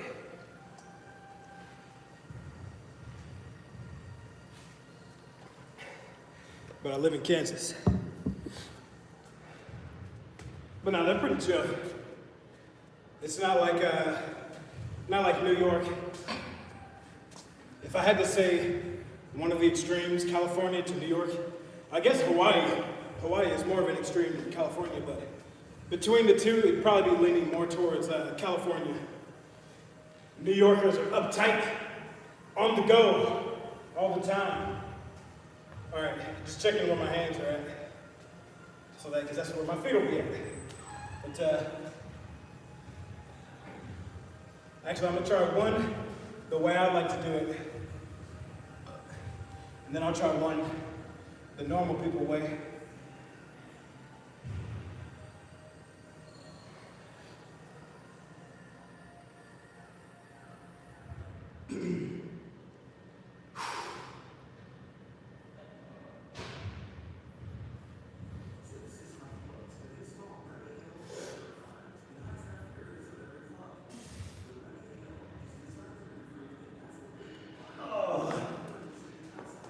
I leaned too far back.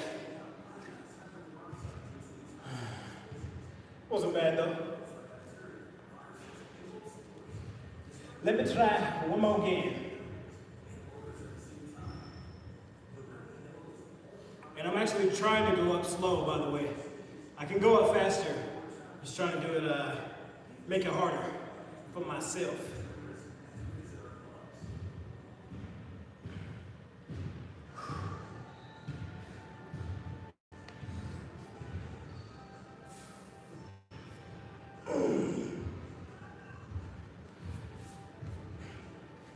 Okay, that one was bad. I was wobbly.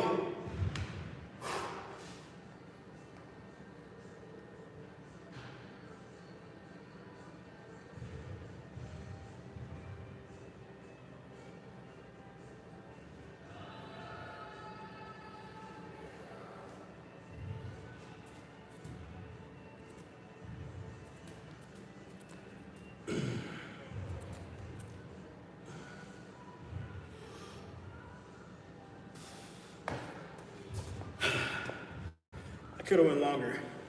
But, you know, I ain't trying to embarrass you guys with how good I am at handstands and shit. So, I'll keep it to a minimum. Actually, I want to try something. I want to see how far I can go, how far I can walk on my hands. Let me see where the camera can see the line. You see that? No, probably not. You see that? Oh yeah, you can. All right.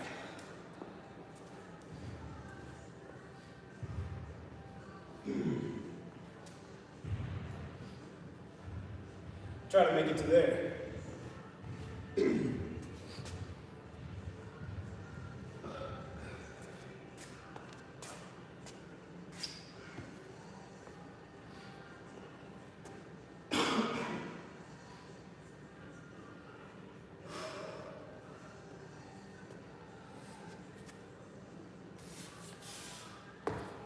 Oh, my bad. I thought we were going backwards, not forward. I'll go forward this time.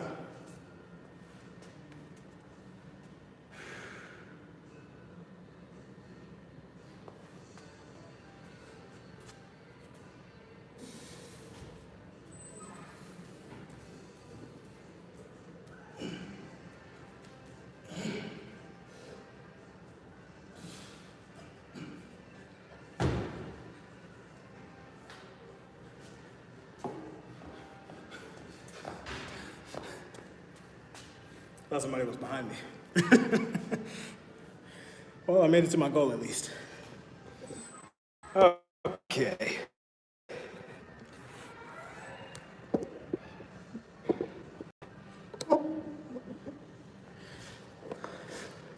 That just shows me I need to practice.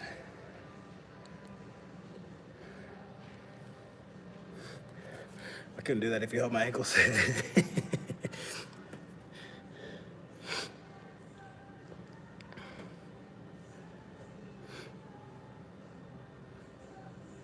Yeah, we like to stay busy. Yep, y'all sure do. You remind me of CrossFitter Zach George. Well, he must be a very smart person.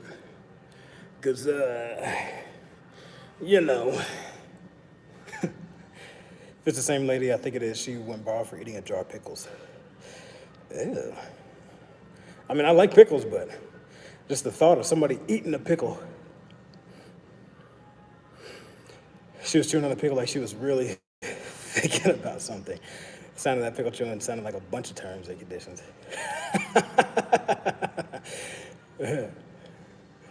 Love the pickles. What you talking about? We're talking about vegetables. What are you talking about? I guess pickles are fruit, technically. Yes, I'm impressed. Thank you, thank you. Thank you very much. Can you imagine someone putting a pickle chewing as an alarm? Oh my God. Y'all would see me on the news real fast. Wake up to the sound of pickles, everybody within a 5-mile radius is fucking dead.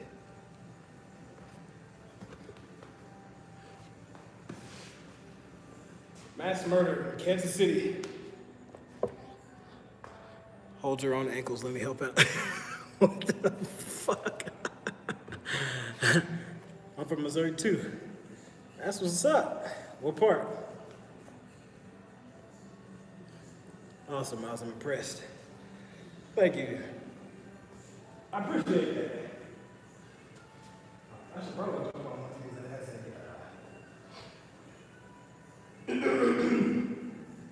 some tape on it, but I need a timer. Oh wait, I have a timer.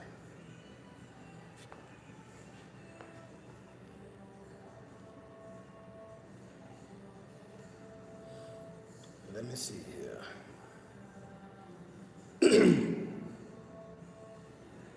I'll set it for 2 minutes and 10 seconds. That way I can have time to get on the bar.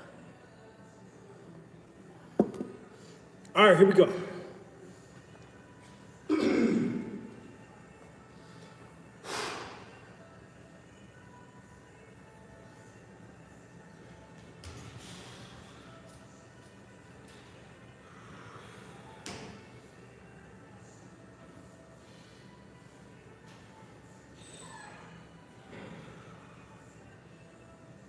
Oh, this is gonna hurt.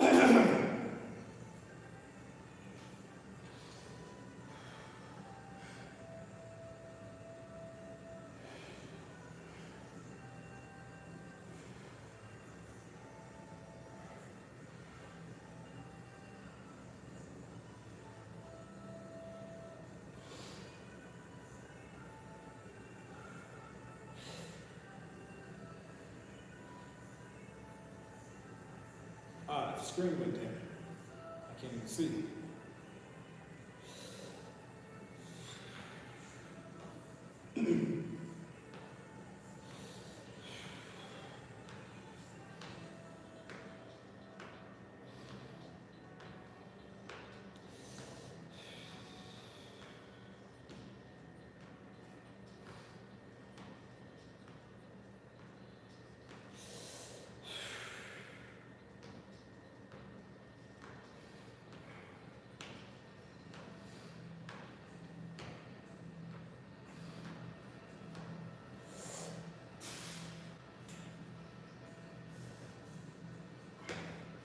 That didn't make it easy.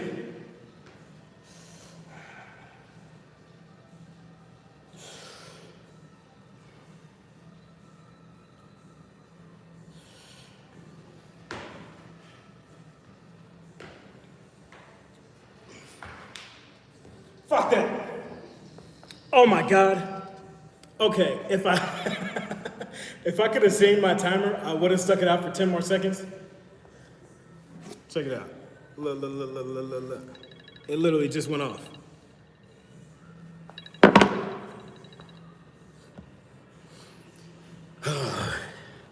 I'm ashamed of myself. I'm weak. I'm weak-minded. I'm sorry, Mama. It's a good back stretch, though. That's up for the hanging. I'm gonna incorporate that into my workouts. Hell yeah. Uh-oh, I hear the janitorial service coming.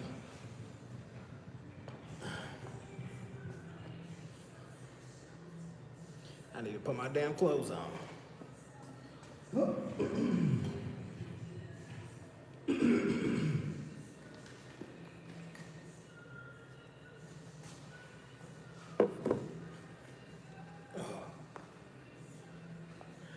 1 minute. Hey, that was 1 minute and 50 seconds. I was 10 seconds away. If I would have had a timer, I would have been able to do it. But no excuses.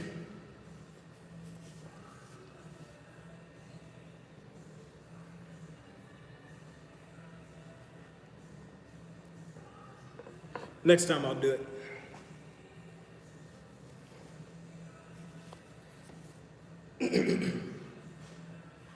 Ah, damn. I gotta put these weights away.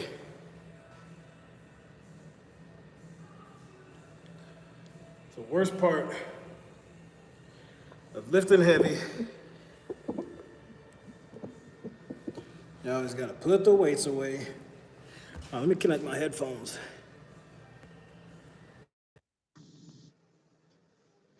Okay.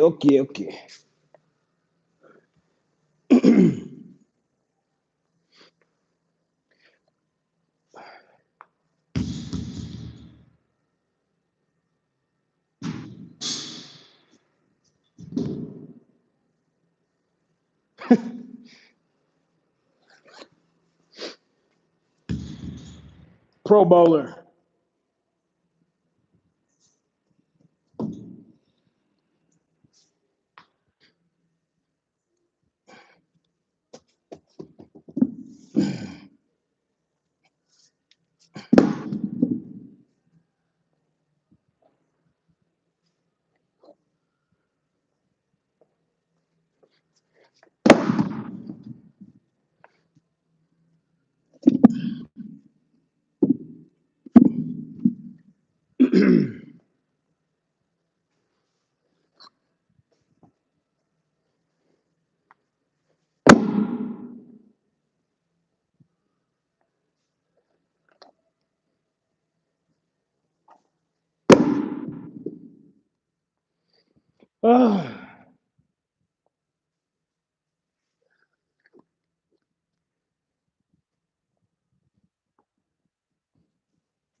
Oh, shit, I completely forgot you guys are in my headphones.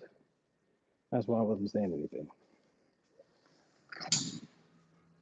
Sorry, that was probably really loud when I groaned into the phone or into the mic like that.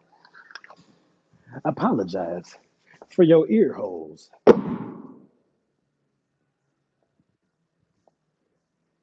Your auditory ossicles. Oh my God. Why am I so funny?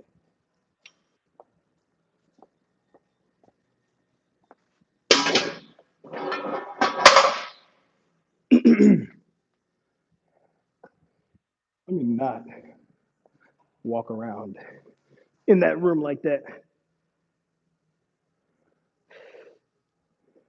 Whoops, there's definitely people coming in there right now. Oh, never mind. She walked away. It was a janitor lady.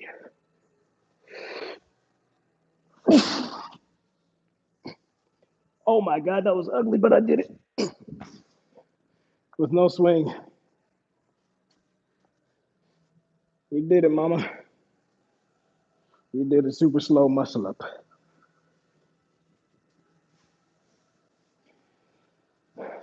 Kind of hurted pretty bad, but I'm gonna go to the hospital now. Hi. How? Ni hao. Konnichiwa. Wiener Schnitzel. That's not how you say it. Hello in German. Hallo. Hola. Um, how else do you say hello? What other languages? Uh,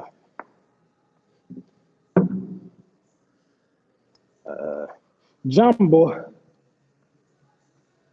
I know a song in Swahili. It's how you learn learn some greetings in Swahili. Jambo, jambo bwana, habari gani? Nzuri sana, wageni, mwakaribishwa, Kenya yetu, hakuna matata. I also know the whole Kenyan national anthem for some reason. It's called Emungu. Emungu nguvu letu. Oh wait, Emungu nguvu yetu, ilete baraka kwetu, hake iwe ngao na mlinzi. I have to sing it to actually sing it, or to actually say it, but I know what the fuck it is.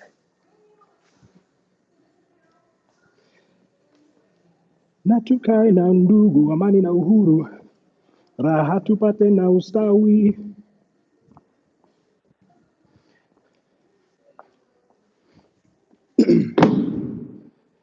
Uh, also, Nosan Nihon Jin desu.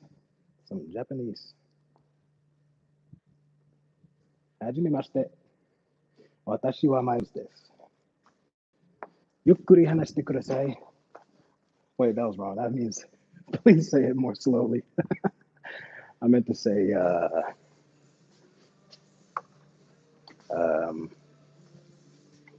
I don't know actually. Dozo yoroshiku onegaishimasu. Do I have my keys?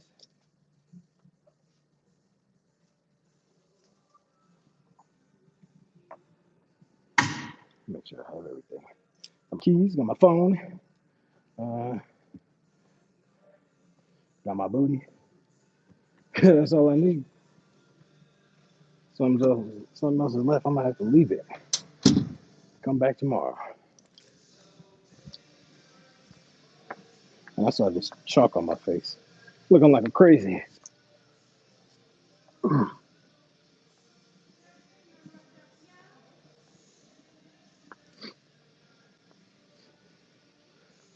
As long as you got that Excuse me.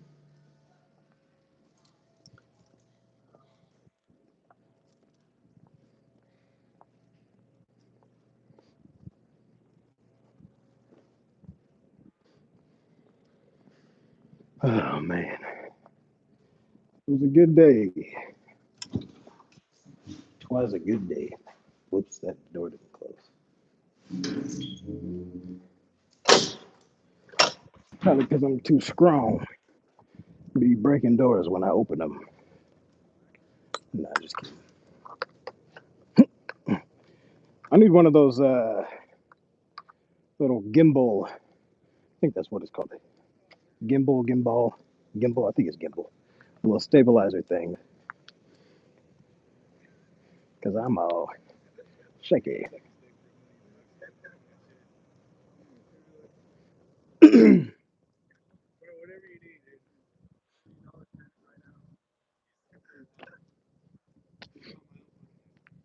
Should I do it for 1,000? I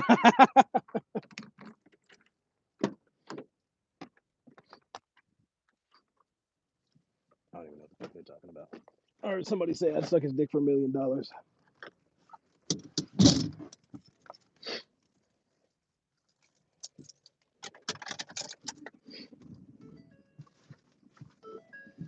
Oh my god. Oh my god. Actually, technically it's not my god because I don't have one.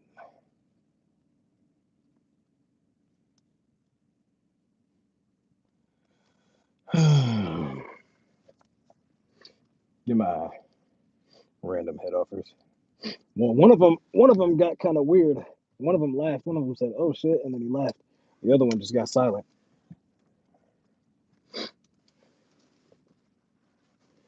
He was like, "Damn, for real?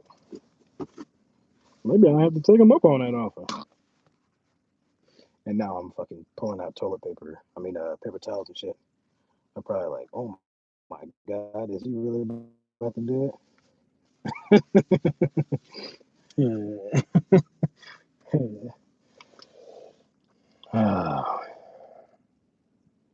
All right, let me see if I remember how to set up this camera. Oh, when it's in landscape. Oh wait, it was like this. I'm gonna get this, y'all. Don't fret.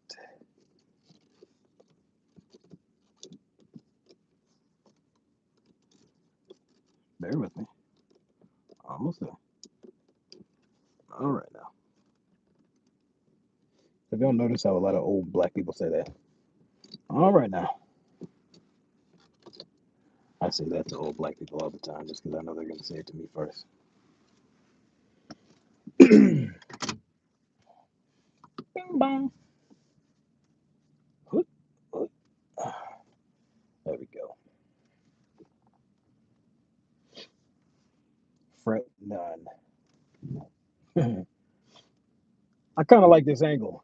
That way, y'all can tell me if I'm being followed by the popos or just by anybody. There was that that dude that one time. I think Handyable and uh, Dion. Y'all probably know who I'm talking about.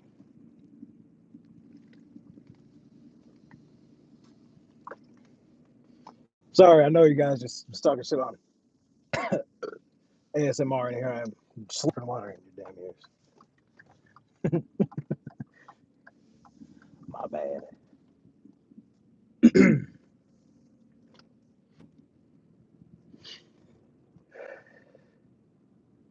I have a bad habit of looking right into the light because that's where my clock is at. So I look into the light, and then I go blind for 10 seconds, and I'm just guessing. Oh, I hope I'm still in this lane. I hope I ain't about to crash.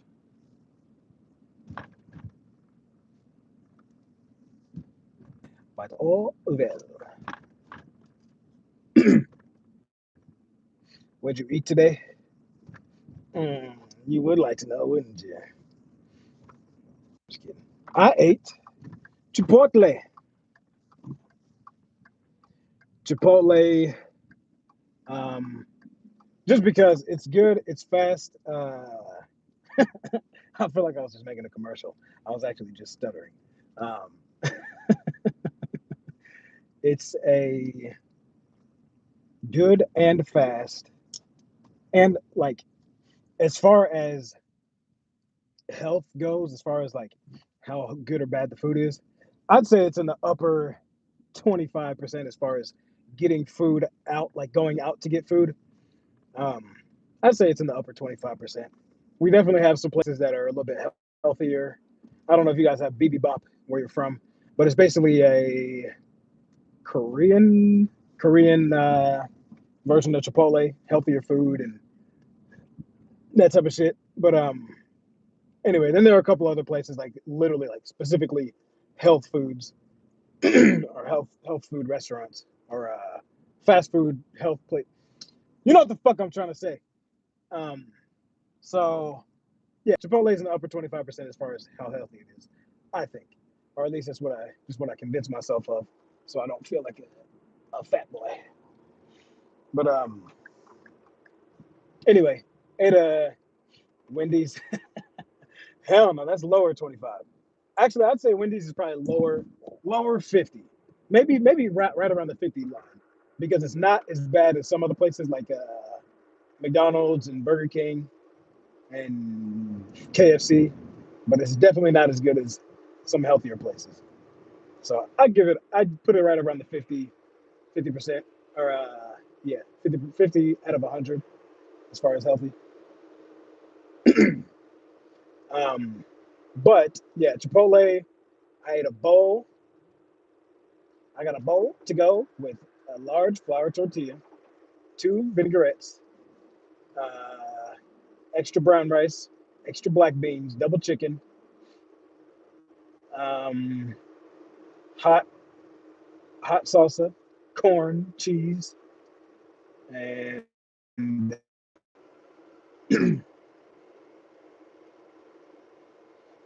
uh-oh, I went through a dead zone. I forgot there's a dead zone on the way home at this gym, but I'm pretty sure that's the only one. So no worries.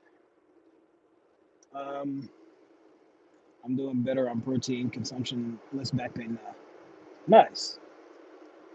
That's good because back pain sucks.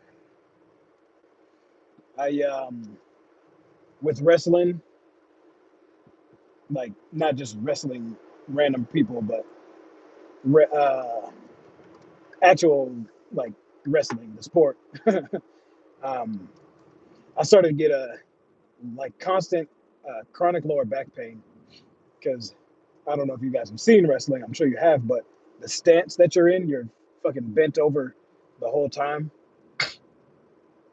and if you're not holding yourself with your glutes, then you're using all lower back. So for the for wrestling practice, it would be 2 hours of being bent over, hunched over, with probably bad posture because you get tired. Like you try to have good form, and then you get tired, and the form goes to shit, and then it makes you hurt more, and then it gets worse, and you fucking positive or negative feedback loop. um, but anyway, yeah, I used to have constant lower back pain, and I actually still do. But, or I guess it's not constant. I get it when I do certain things, and I don't recover properly. Like I don't go through the recovery steps properly. If I'm not hydrated enough, my lower back will actually start to hurt. Um, yeah, that's really the biggest things. If I'm using good form, if I'm hydrated enough, and if I recover properly, then I'll be good. If not, for all those things, then sometimes it hurts just like literally sitting down. and it fucking sucks. So I feel your pain.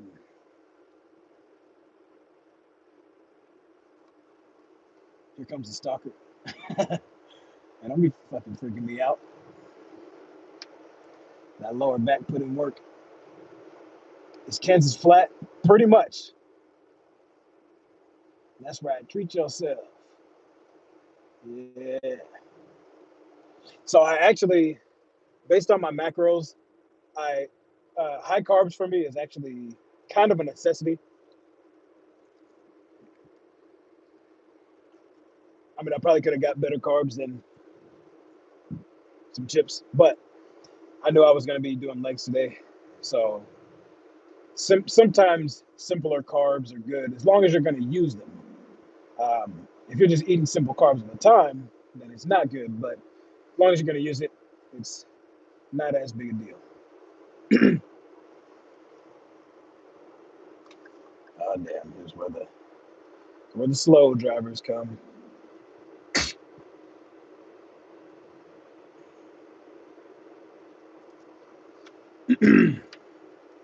But yeah, Kansas is pretty fucking flat. Missouri's not much better. Um, shit, if I'm ever streaming when the sun's up, I'll show you. Like the hills, like when I say hill, y'all that live in California especially, but like anybody in, you know, Colorado, Utah, fucking New Mexico, Arizona, all the Rocky Mountain states and all the Appalachian Mountain states, and fucking New York and all that. Like, yeah, a hill here, y'all might call that a fucking bump in the road. A hill to you guys is a damn mountain to us. And I know because I did boot camp. I did boot camp in San Diego, up in the mountains. And yeah, sometimes there would be a hill, and I'd be like, no, this is a mountain. I'd be like, no, that's a mountain. And I look over and I'm like, what the fuck?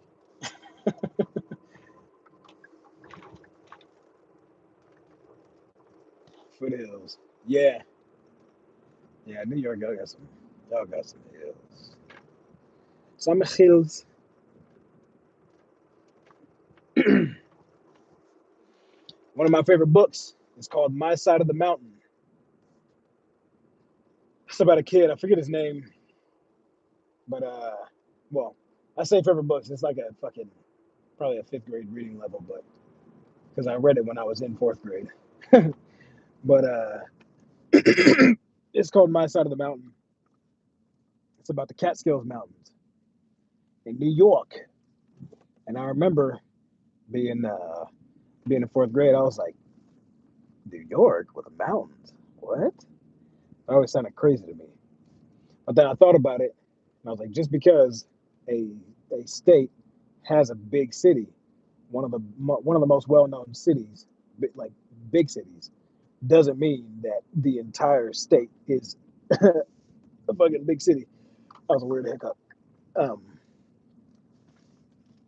just like Kansas and in Missouri. Although most people don't think Kansas and Missouri and think, oh, that's a big old city. Most people think redneck farmer, which is mostly accurate. But I'm from Kansas City, and I think it's considered a medium-sized city, but pretty big to me. But yeah, I can go 20 minutes pretty much any direction, and I'll be hanging around with some folk and talk like this, ready to string me up by my ankles if I get out of line.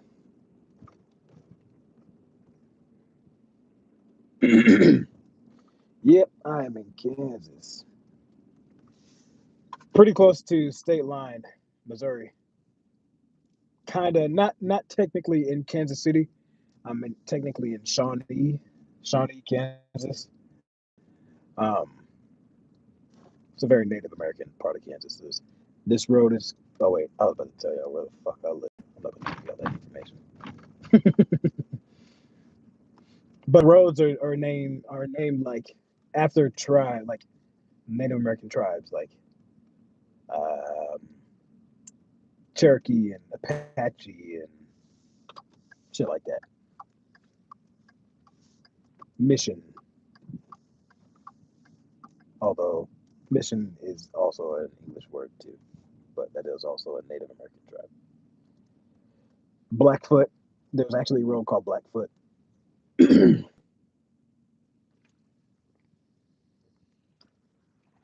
Seminole. I don't think that is one of them. Trying to think what other native tribes are also names of streets. Arapaho. Pretty sure there's a Sioux. Yeah, there is a Sioux. Like Sioux, not Sue. Um, um, there's an Elm Street out here too, and what was it? There was one that was really weird. I think it was like literally called like Hell Street, fucking Hell Street, and that ain't no. That's not an exaggeration. I'm being serious. Let me check my battery level. 26%. Decent. This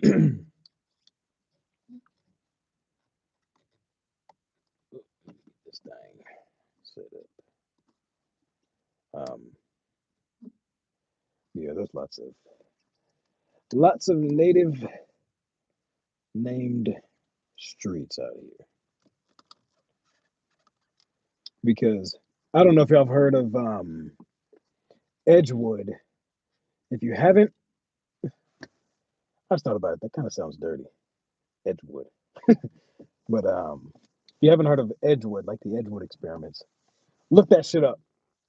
Fucking, it's like damn near MK Ultra or um, uh, Operation not Thumbtack, Paperclip. Which is some crazy shit.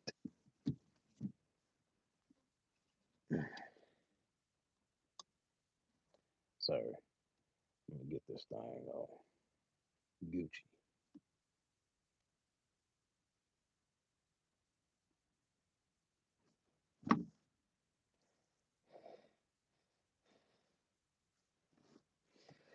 Uh, oh yeah, look at this. You see how shiny my fingertips are? That's not grease. I mean, it's kind of hard to explain. Oh wait, maybe it was. But let me wipe it off real quick. Well, it's really fucking hard to see. Um, you have a bone to pick with me. Oh, why? Because I left you at Wendy's again? Yeah, so because of what I do, I'm actually rubbing my fingerprints off of my fingertips. And you can see how red the tips are. They don't hurt, but why did you wish for all the snow last week? Because I want snow. We didn't get none. It's fucking dry out here. And tomorrow is gonna be like 50 something. Um but yeah, so as you guys may remember, I've been working in a mansion for the past month at least. Um, doing a bunch of tile, bunch of like floor leveling, remodeling a bathroom, hallway. Like I'm doing tile for one, two, three, four, five, 6 rooms. Well, 7 including the big hallway. Um, but I had to level all the floors, put down cement board so that the tile can be on something flat, level, and something it can really adhere to. In the bathroom, I'm basically redoing the whole thing: sink, toilet, tile up to the ceiling in the shower area, sloping the floor because there actually was no shower in there before. So sloping the floor, putting a drain, doing the whole 9 yards. Um, by the way, I always thought the whole 9 yards, the expression the whole 9 yards, I always thought that was a football thing. So like it was kind of an expression, even though it's 10 yards to a first down. I thought it was something like we've done 3 plays and we've only gained 1 yard. What are we gonna do? Are we gonna punt it or are we gonna go the whole 9 yards? That's what I always thought it was. The whole 9 yards, I learned in the military, is a military expression talking about artillery shells. Artillery shells, I guess a full string of artillery shells is 9 yards. So when you say give them the whole 9 yards, that's basically saying fuck them up, obliterate their fucking asses. That's what saying give them the whole 9 yards is. So yeah, next time you hear the whole 9 yards, that is an expression that was used in the military saying bomb the fuck out of them. Just a little information for you. Um, was I actually explaining something? I feel like I was actually talking about something somewhat. Fuck me, I don't know why I do this shit to myself. Oh yeah, the house, the mansion. So, um, so yeah, tile. Let me get a drink. Let me mute this thing real quick so I can just drink it without making me feel bad.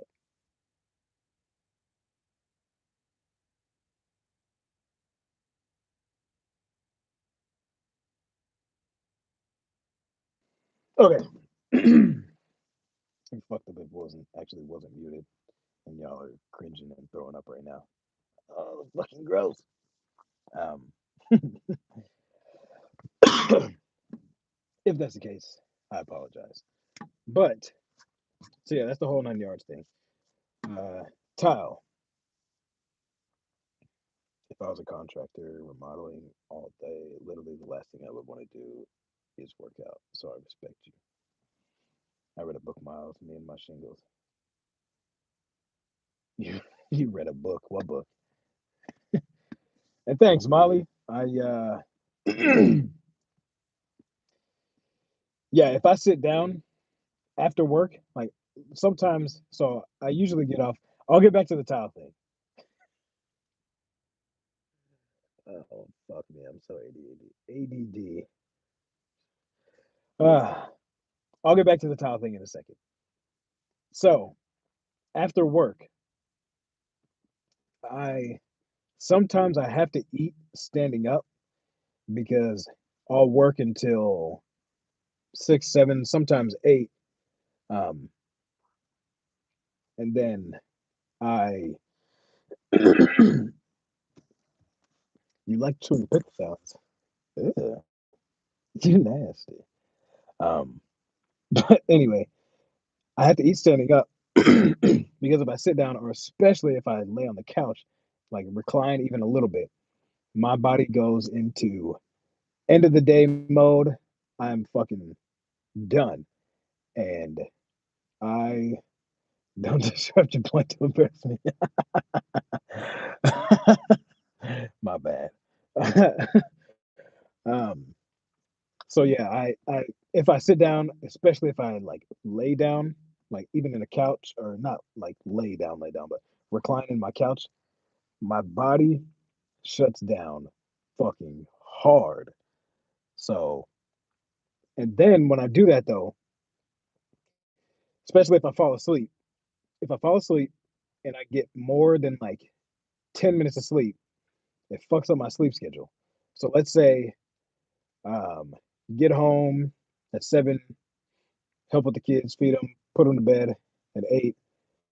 Then I sit down and I accidentally pass out and I wake up at 9 or 9:30. I'll try to get ready for the gym real fast, go to the gym. If I don't go to the gym, then I'll still try to do something productive. But like I said, if I sleep for like an hour, hour and a half, something like that, I will literally stay up till my wife wakes up to go to the gym. She goes to the gym. She wakes up to go to the gym at 4:30. Yesterday, well, I guess technically not yesterday. This morning, I went to bed at 6 a.m. I went to bed at 6 a.m. Woke up at 9:30 when my alarm went off because I had to push it back. Um, so I got 3.5 hours of sleep. Worked until 6. It sounds like your life is fucking terrible. I mean, life is good, but the sleep schedule is fucked up. Um, anyway, got up at 6 and then went home, helped with the kids. We decided to put the kids in bed early today because my youngest has been a little asshole all night or through the night some nights. Anyway, figured try to put him to bed an hour early so he can try to get some more sleep, and my older son can get some more sleep because sometimes he wakes up cranky because he doesn't want to wake up. Anyway, so put them to bed at 7. That way I can get to the gym an hour earlier as well, and then have more time to do my shit that I do at night on my video editing and uh, contracts, estimates, all that kind of shit, so that I can hopefully get to bed an hour earlier. So tonight I'm gonna try to get to bed around 1, but it'll probably be 2. But anyway, all that to say, yeah, if after the after the gym, or sorry, after work, fuck, after work, if I sit down or lay down and yeah, if I sit or lay down, I am like fucked because my body doesn't relax all day, and as soon as it gets senses a little bit of relaxation, like I literally don't even take my socks off all day until I get in bed because uh well, it's for 2 reasons. One, because if I feel more comfortable, my body will be more relaxed, which will mean I'm more tired or I'll get more tired. And two, it's this weird thing. It could be masochism, but I like to feel slightly uncomfortable or less comfortable than I could be throughout the entire day so that when uh thanks for clarifying answer. Oh, that's yeah. Anyway, um I like to feel a little bit less comfortable than I could, and then so by the time I get in bed, when I take my socks off, it's like the ultimate relaxation because socks are fucking uncomfortable most of the time. I'm not getting like no luxury. I know they got like Bombas brand socks and all this other shit, but I just get regular ass socks. So by the end of the day, yeah, me too. Uh, whenever I take my socks off, or not the end of the day, the end of the night, like right as I'm getting in bed, I take my socks off and it's fucking so comfortable. It's like a huge relief. And yeah, and I pass out really fast. So also I have a belief that I don't think people should hang out in their bed. Like I think, and this is mostly from military and growing up and just personal experience. You got to ask something about Nike socks. What? What's your question? Um, if you, so I do this, I practice this every day, pretty much my entire life I have. Don't hang out in bed because if you hang out in bed, it'll make your brain think this is the hangout spot. So when you get in bed, if you always hang out in bed, your brain will have a hard time differentiating between when it's time to sleep and when it's time to hang out and watch TV or talk on the phone or browse Facebook, whatever. If you don't get in bed, if you only get in bed to sleep, then when you get in bed, your body will automatically think it's time to sleep and you'll be more relaxed. You'll get tired faster and you'll go to sleep a lot faster. Like, I have zero problems sleeping. No problems. I never had problems in the military. I never had problems growing up when I slept on a fucking pile of clothes for a period of time. Like, I've never had problems sleeping because I never hang out in bed. So I remember in the military, a lot of people would have trouble, probably because they were scared and shit too. But a lot of people would have trouble sleeping in boot camp. I actually still remember the first night in boot camp.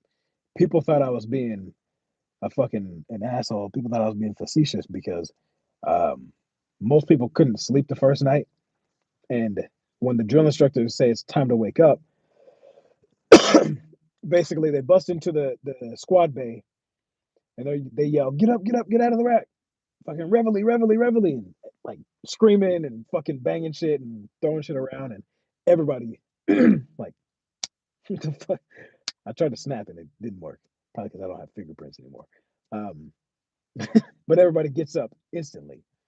But apparently, whenever that happened the first night, I didn't hear it, and everybody. I just remember everybody was online, what literally like standing in a line in front of their racks, and I remember somebody like bumping me, like, and I remember waking up to looking at somebody and looking over and nobody else because the racks are all on line, so you can if you look left or look right, well, left or right in my case, um, you can see everybody sleeping. So it's bottom bunk, top bunk, but you can see everybody sleeping. I woke up because somebody bumped me, like shook me, and I looked right, look left, look right, and there was fucking nobody in the rack. So I was like, "Oh fuck, are they gone already?" So I had to like sneak out of my rack and then slide online and go to a position of attention. But yeah, they were like, everybody thought I was awake, but they thought I was fucking around and being like an asshole because when they saw me, I was like this, my hands like crossed, my fingers interlocked behind my head, and I was just laying back with my legs crossed, sleeping like this, and nobody else woke me up because they thought I was awake, just being a fucking dick. But yeah. So anyway, all that to say, don't hang out in bed, and then all that also to say, if I the fuck was I saying? It was literally right there in my head, but I forgot. Oh my god, my ADD is so bad. No attention span, no short term memory. But yeah. Oh yeah, all that to say, if I or sat down after work, I wouldn't be able to go to the gym. So it's literally just basically from the time I wake up to the time I go to sleep, I'm constantly doing something because I'd fall asleep otherwise. Because I usually get like between four 4 to 6 hours of sleep average a night. So I know that's super unhealthy, and I'd probably be in better shape if I didn't, or if I did get more sleep. But but it is what it is. My bad. Let me fucking read all these messages now because I'll be rambling sometimes.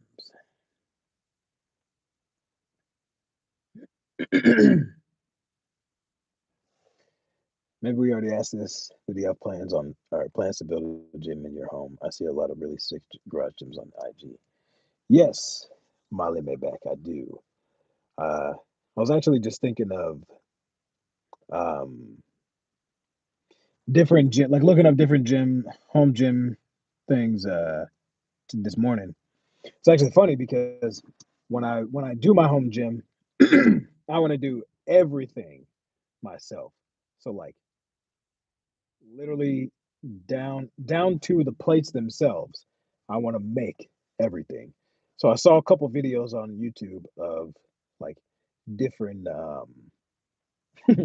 forgot you asked about the gym. Yeah, I know I ramble. Um but yeah, like I said, even down to the plates. Maybe I'll buy clips. Well, so I'm gonna buy a bar. That's probably it. I'm gonna build the rack. I'm gonna build the bench.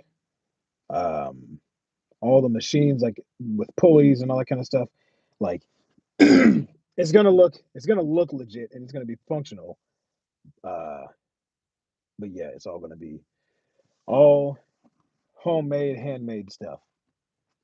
So yeah, I'm looking forward to it. Basically, I just need to find a time where I don't have a bunch of clients lined up because I tend to, and I know I've said this before, but I tend to overbook myself to where I'm usually working two clients at once, at least two clients at once, and then I'm like fucking scrambling just to get those done. And then the next one, I put them like start doing stuff for the next one before I even know what other.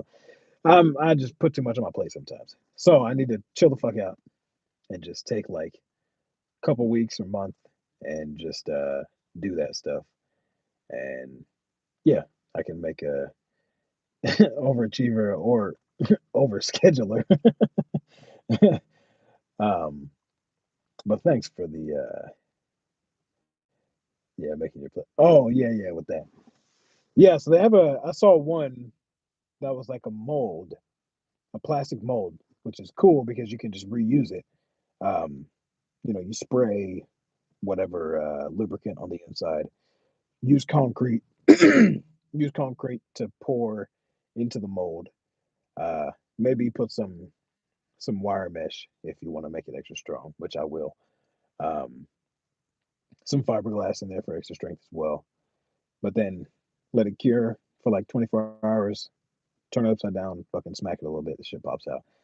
And the dude that did it was showing the strength of him.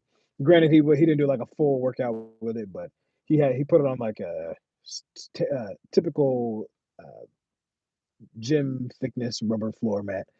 Um, and he dropped it from deadlift height a couple times. Then he dropped it from like he did a clean, and then he dropped it from the front loaded height uh, a couple times, and it was still good. So Texas weights, yes, yes, that's right. It was called the brand was like it was like DA or something like that, but yeah, it had a Texas logo on it. Yeah. So there are a couple videos like that, but that was as far as quality of how the weights look themselves, that was probably the best one. There are some other ones where they make the molds themselves, um, which actually I'll probably end up making the mold myself too, just because um, I don't know the way my brain works. I think about I always try to think about how to make things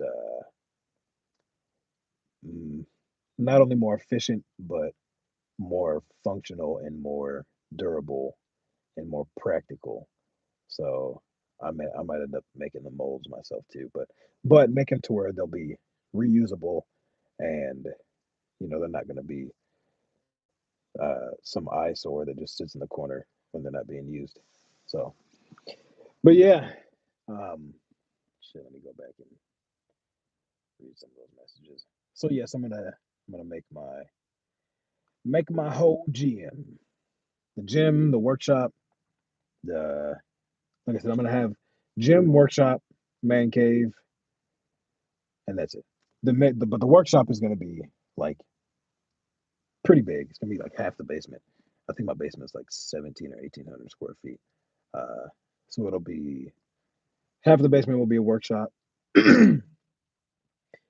a maybe like 11 by 11 ish man cave, probably like a 20 by 11 gym, um, and then about a 10 by 10 bathroom.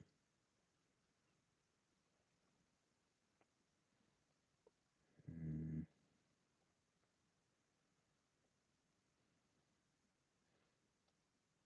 Sorry, just reading these messages. Pretty sure I'm caught up. Yeah, we're talking about ASMR. Man, I can't. I didn't realize we had kids and no dad bod at all. Well, thank you. I did, for my first kid, my first kid, um, just because it was unexpected, or the kid wasn't unexpected.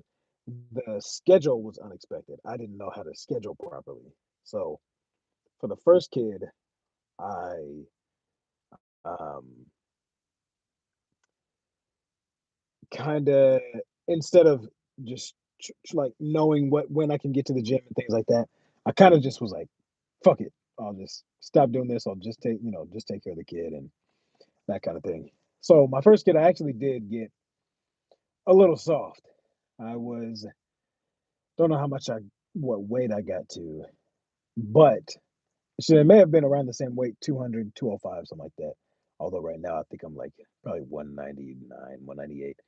Anyway, that's probably not a difference for you guys, but for me it is. But I was probably around 205, but it was like my body fat percentage was higher. So now my 200 now is like, around 7% body fat. My 200 then was like closer to probably around 11, 12% body fat. So same weight, less muscle, more fat. Um, but yeah, I make some Kansas weights. I'm gonna do that. That'd be pretty fucking funny. Be like, what the hell state is that? It's just a rectangle. This is Kansas, motherfucker.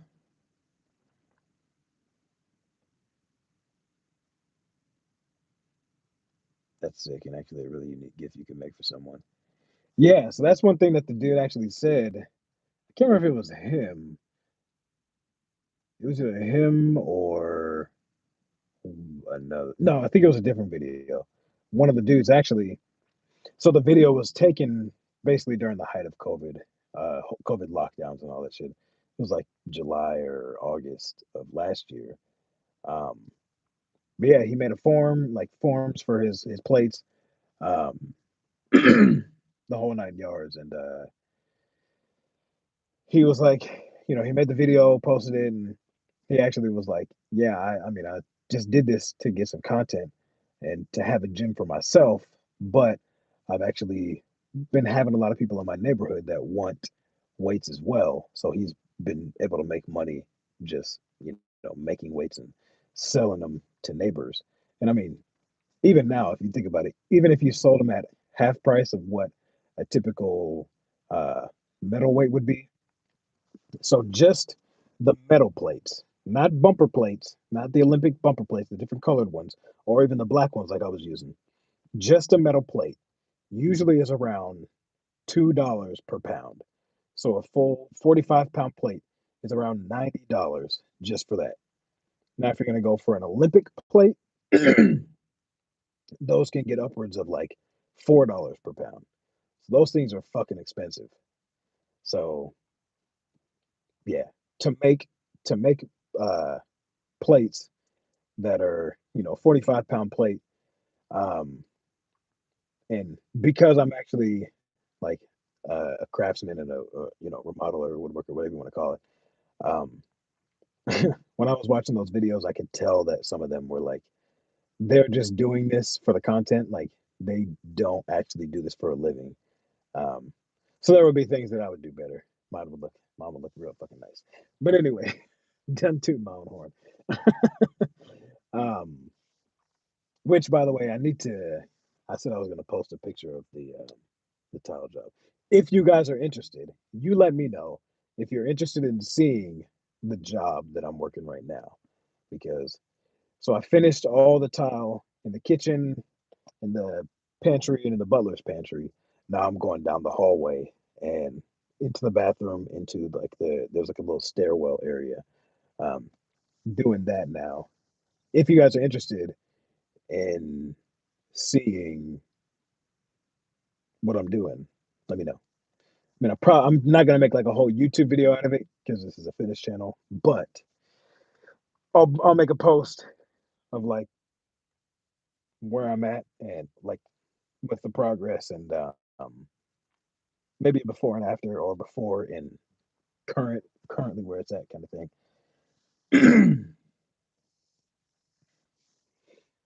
How much does it cost to make them just with raw materials? Um, so a bag of concrete, a typical bag of concrete, I can get for like $3. That's for uh, and bags of concrete usually come 50 or 80 pounds. They're 50 and 80 pound bags. A 50-pound bag is probably around $3. An 80-pound bag is around five.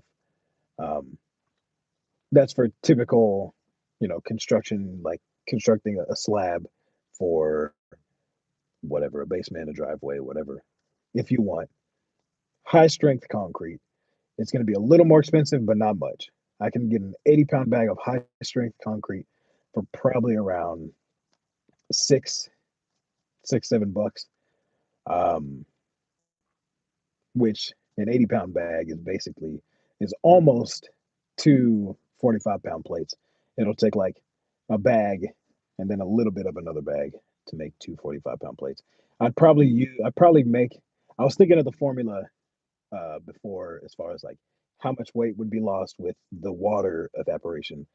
I would probably add like, mm, I'd probably add, I don't know percentage wise, but for a 45-pound plate, instead of making it 45, I'd probably make the plate itself, not including the weight of the form, I'd probably make it like 47, 48 pounds. Um, you missed the workout live again. You got to get here sooner. um, but yeah, probably make it, like I said, 40, 47 or 48 pounds. And of course, I would actually probably go a little heavy. So I'd probably go 48. That way, if it is a little bit too heavy, I have a concrete grinder and I can just grind it down until it's precisely at 45 pounds. And then eventually I'll get to the point where the mold itself will be exactly where it needs to be. And I'll have the mixture perfect. And, if I want to go the route of making them like the dude was, making them for neighbors and shit like that. Um, but yeah. So anyway, um, what was your question? Cost to make them just so one so to make one, I would say about $7. Well, I guess that $7 bag would be um yes, jumping in big combo. Are you making weights? Not currently, but it's when I start making my gym, I'm gonna make everything except the bar and the clips. I'm gonna make the racks, the benches, the machines, like if they're pulleys or whatever, cables and all that kind of stuff. Obviously, I'm not gonna make the cables, but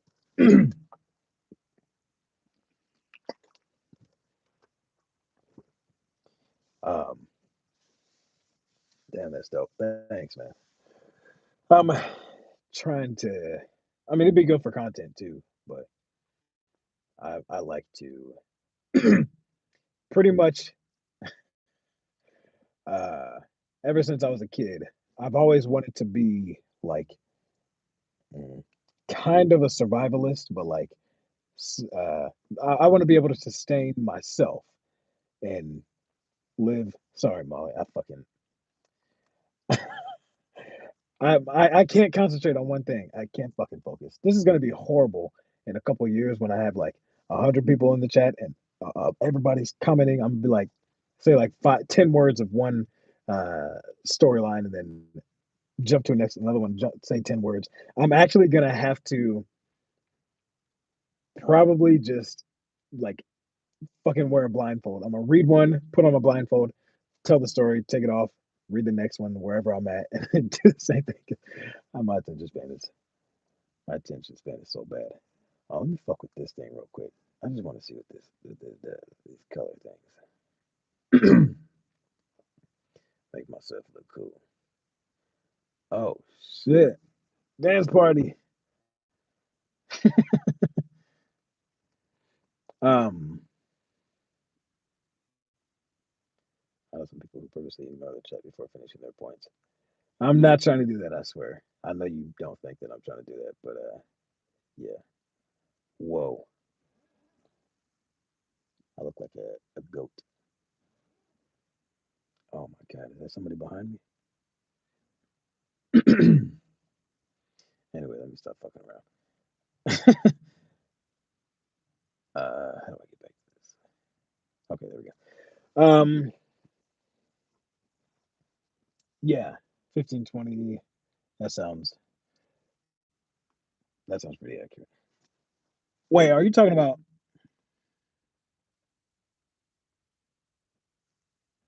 how much would it take to build them like at home, like concrete, or how much does it cost for a manufacturer to make them?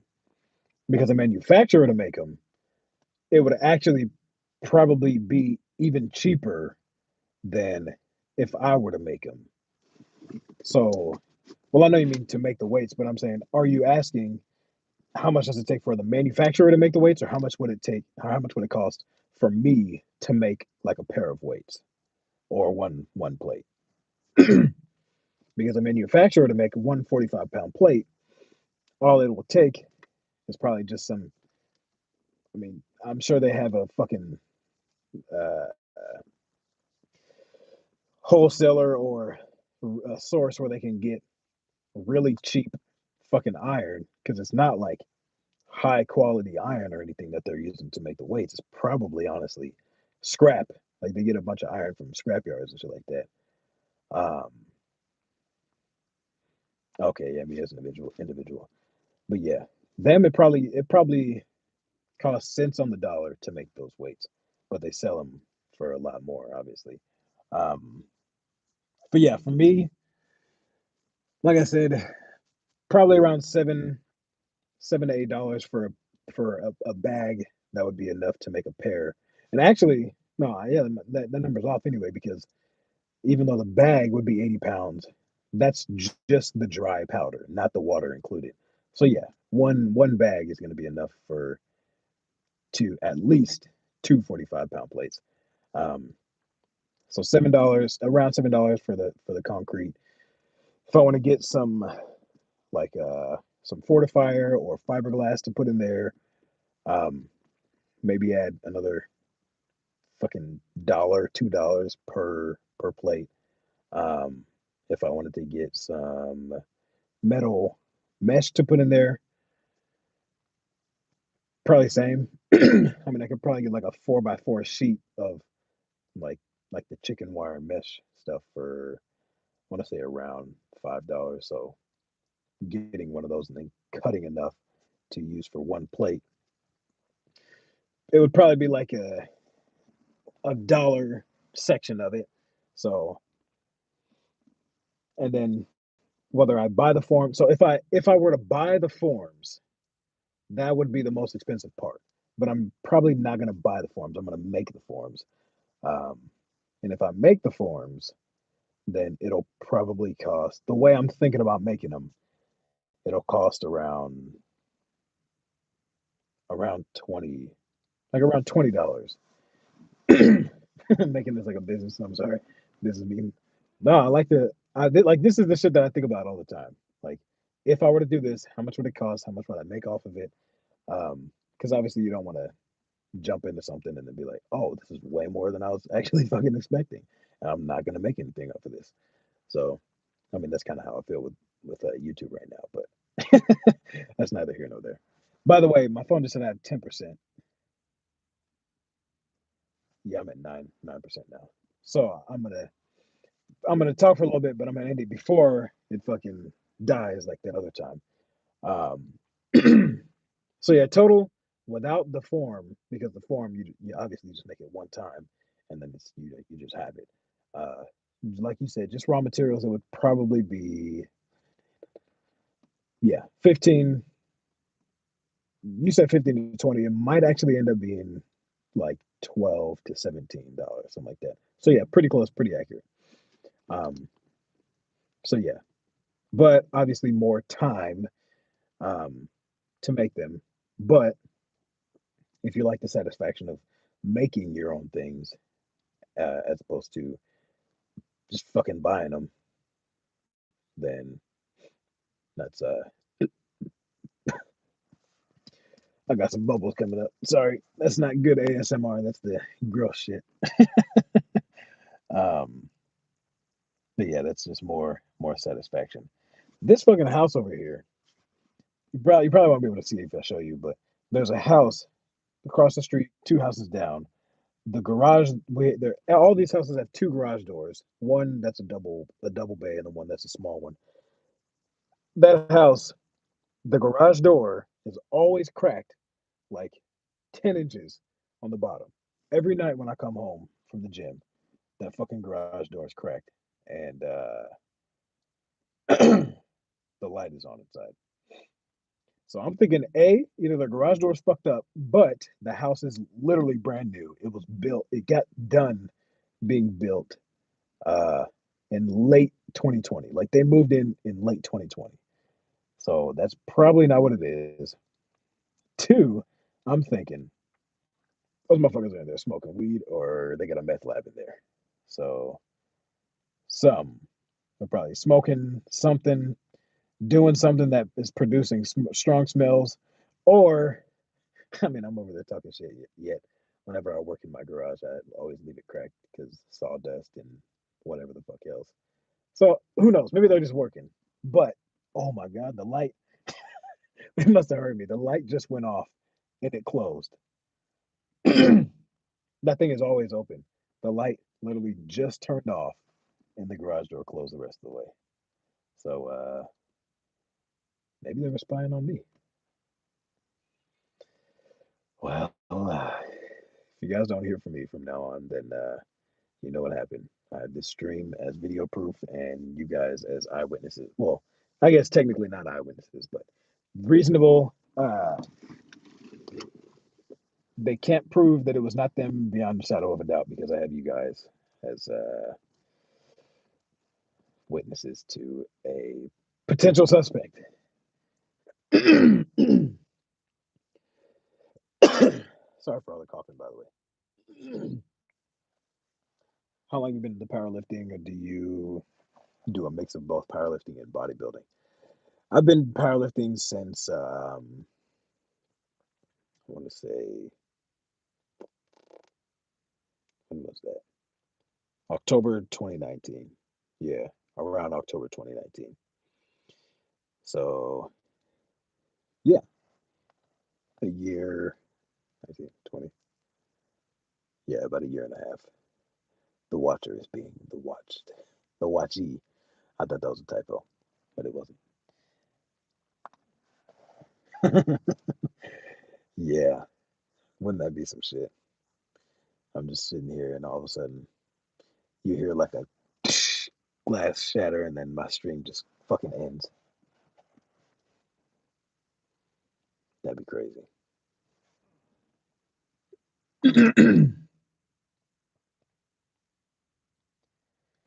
But no, I don't. So right now I'm kind of doing a mixture of powerlifting and bodybuilding. Um, I so basically it goes in kind of like phases. Here, let me check my battery. Oh shit. Um, just froze for a second. Um, how fast is my 1 RM increase? My 1 rep max increase since I've been powerlifting. So in October of 2019, my squat, bench, deadlift in that order were about squat 425, bench 350 ish, and deadlift, I want to say probably like 525. Um, about 9, 10 weeks later, which was one program cycle, the length of one program duration.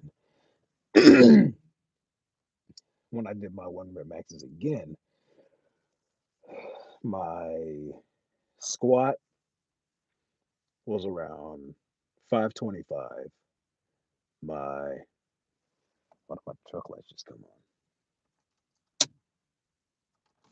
Well, now the overhead lights went on because I pulled the key out, but for some reason my dash lights just came on and I didn't do anything.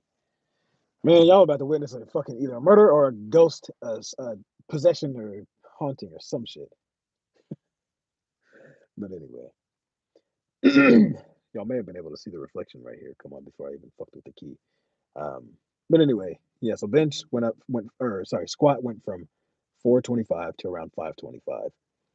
Bench went from around 350 to probably like 375. Um, and deadlift went from what I say 525 ish to around between 585 and 605. So pretty significant jump in a 10 week span. But the way my coach explained it is the first jump is usually pretty big, especially if you're more muscular, because the the main difference between bodybuilding and powerlifting is the actual the CNS, your central nervous system. Powerlifters have stronger, thicker, like literally physically thicker connections um, to their muscles. Like their brain has in their central nervous system, meaning their brain in your spinal cord, has stronger connections to your muscles than powerlifters or any other sport or mode of exercise. So powerlifters have really strong connections to their muscles.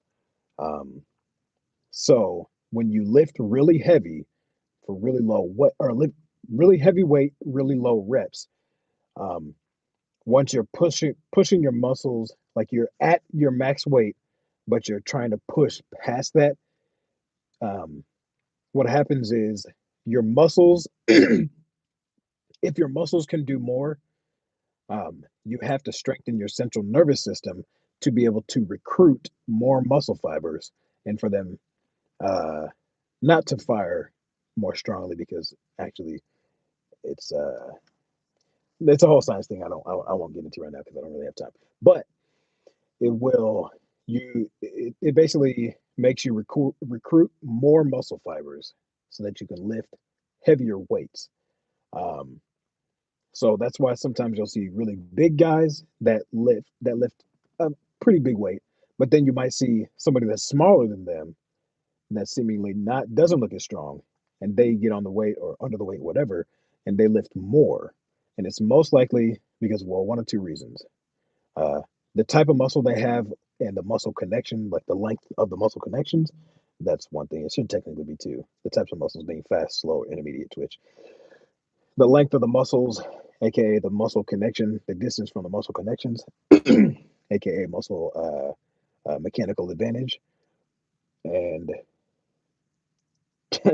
two, or technically three, is the strength of the central nervous system, the strength of the connections of the central nervous system to the muscles. Usually, it's the central nervous system thing. So if you train by lifting, if you always lift heavy when you train, your central nervous system is going to be stronger, have stronger connections to your muscles. You're going to be able to recruit more muscle fibers.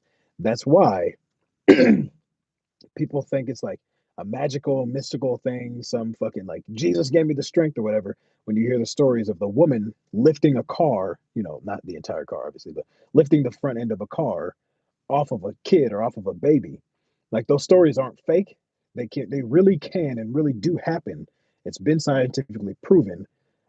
There was even one of a story of a guy that was fall that a rock was tumbling down like a mountain and it was going to crush him, but he was able to lift it off of him as it was rolling and it didn't crush him, but he tore all of his fucking muscles up because your body, although your muscles in a situation like that where you have intense adrenaline pumping and you have like 100% of your central nervous system, like in overdrive, you can do things that you can't normally do, like lift a car off your kid or fucking prevent a rock from crushing you. But if you don't readily have access to those things or to that strength, that muscular control, you're going to fuck yourself up when you do it. That's why I don't know the full story of the woman lifting the car of her baby, but I'm sure she fucking broke her back, tore her biceps, tore her lats, tore her shoulders, something where she fucked herself up afterward after she got done lifting that car off her kid. And the guy that prevented him from being crushed with a rock, he actually did tear up all of his fucking muscles in his arms. And they were both just average people. You know, your body has so much more, the potential to do so much more than you readily have access to. And it's starting to sound like a fucking anime or something because it's kind of real. It just kind of is like that. But the way you train, when you train for your muscles to get bigger, they're going to get bigger. When you train for better muscular endurance, you're going to get better muscular endurance. But when you train for strength, that's a whole different system where it's mostly like literally the actual physical uh, connections, well, the electronic connections or electrical connections from your brain and spinal cord to the muscles themselves. Let me check my battery. All right, 5%. So that's, as I was saying, my powerlifting coach was saying that's the main reason why when you first start a powerlifting regimen, whether you've been lifting for, shit, how long have I been lifted? Uh, see, I started lifting in eighth grade, which would have been 13 years old. So I've been lifting for almost 17 years now. So whether you've been lifting for 17 years or 2 years or 5 years or 30 years, if you've never done powerlifting, you will get stronger when you do your first powerlifting uh, program or cycle or whatever you want to call it, because you're going to start tapping into that, uh, increasing the strength of the connections of your central nervous system. So I don't know about you guys, but when I first heard that shit, I kind of fucking nerded out a little bit because I was like, oh, so there's a hidden, unlocked, untapped potential within me that I must train my mind and my body to reach. And in a less nerdy way, that is literally exactly what's happening. You have to train your body to increase those connections. Like it's probably just the way I'm thinking about it, but it's fucking insane. Like how amazing the human body is and the things, like our body is literally meant to maintain homeostasis.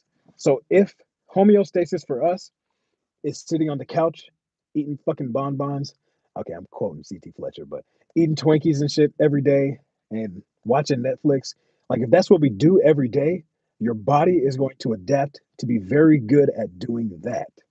So you're not, it doesn't require muscle, it doesn't require energy, focus, anything. That's what your body's going to adapt to. If you fucking lift super heavy, well, with giving yourself adequate time to recover, obviously. But if you lift super heavy on a regular basis, your body is going to be like, okay, this is hard. I don't like hard. So I have to make myself stronger so that this hard thing becomes easy. So that's literally all building muscle, building strength is. Your body doesn't like hard. Okay, let me change my verbiage. Your body does not like difficult because somebody do like hard, but my body does not like difficult. So I'm going to make this difficult thing easy by becoming stronger. So yeah, bodies and people naturally are fucking lazy.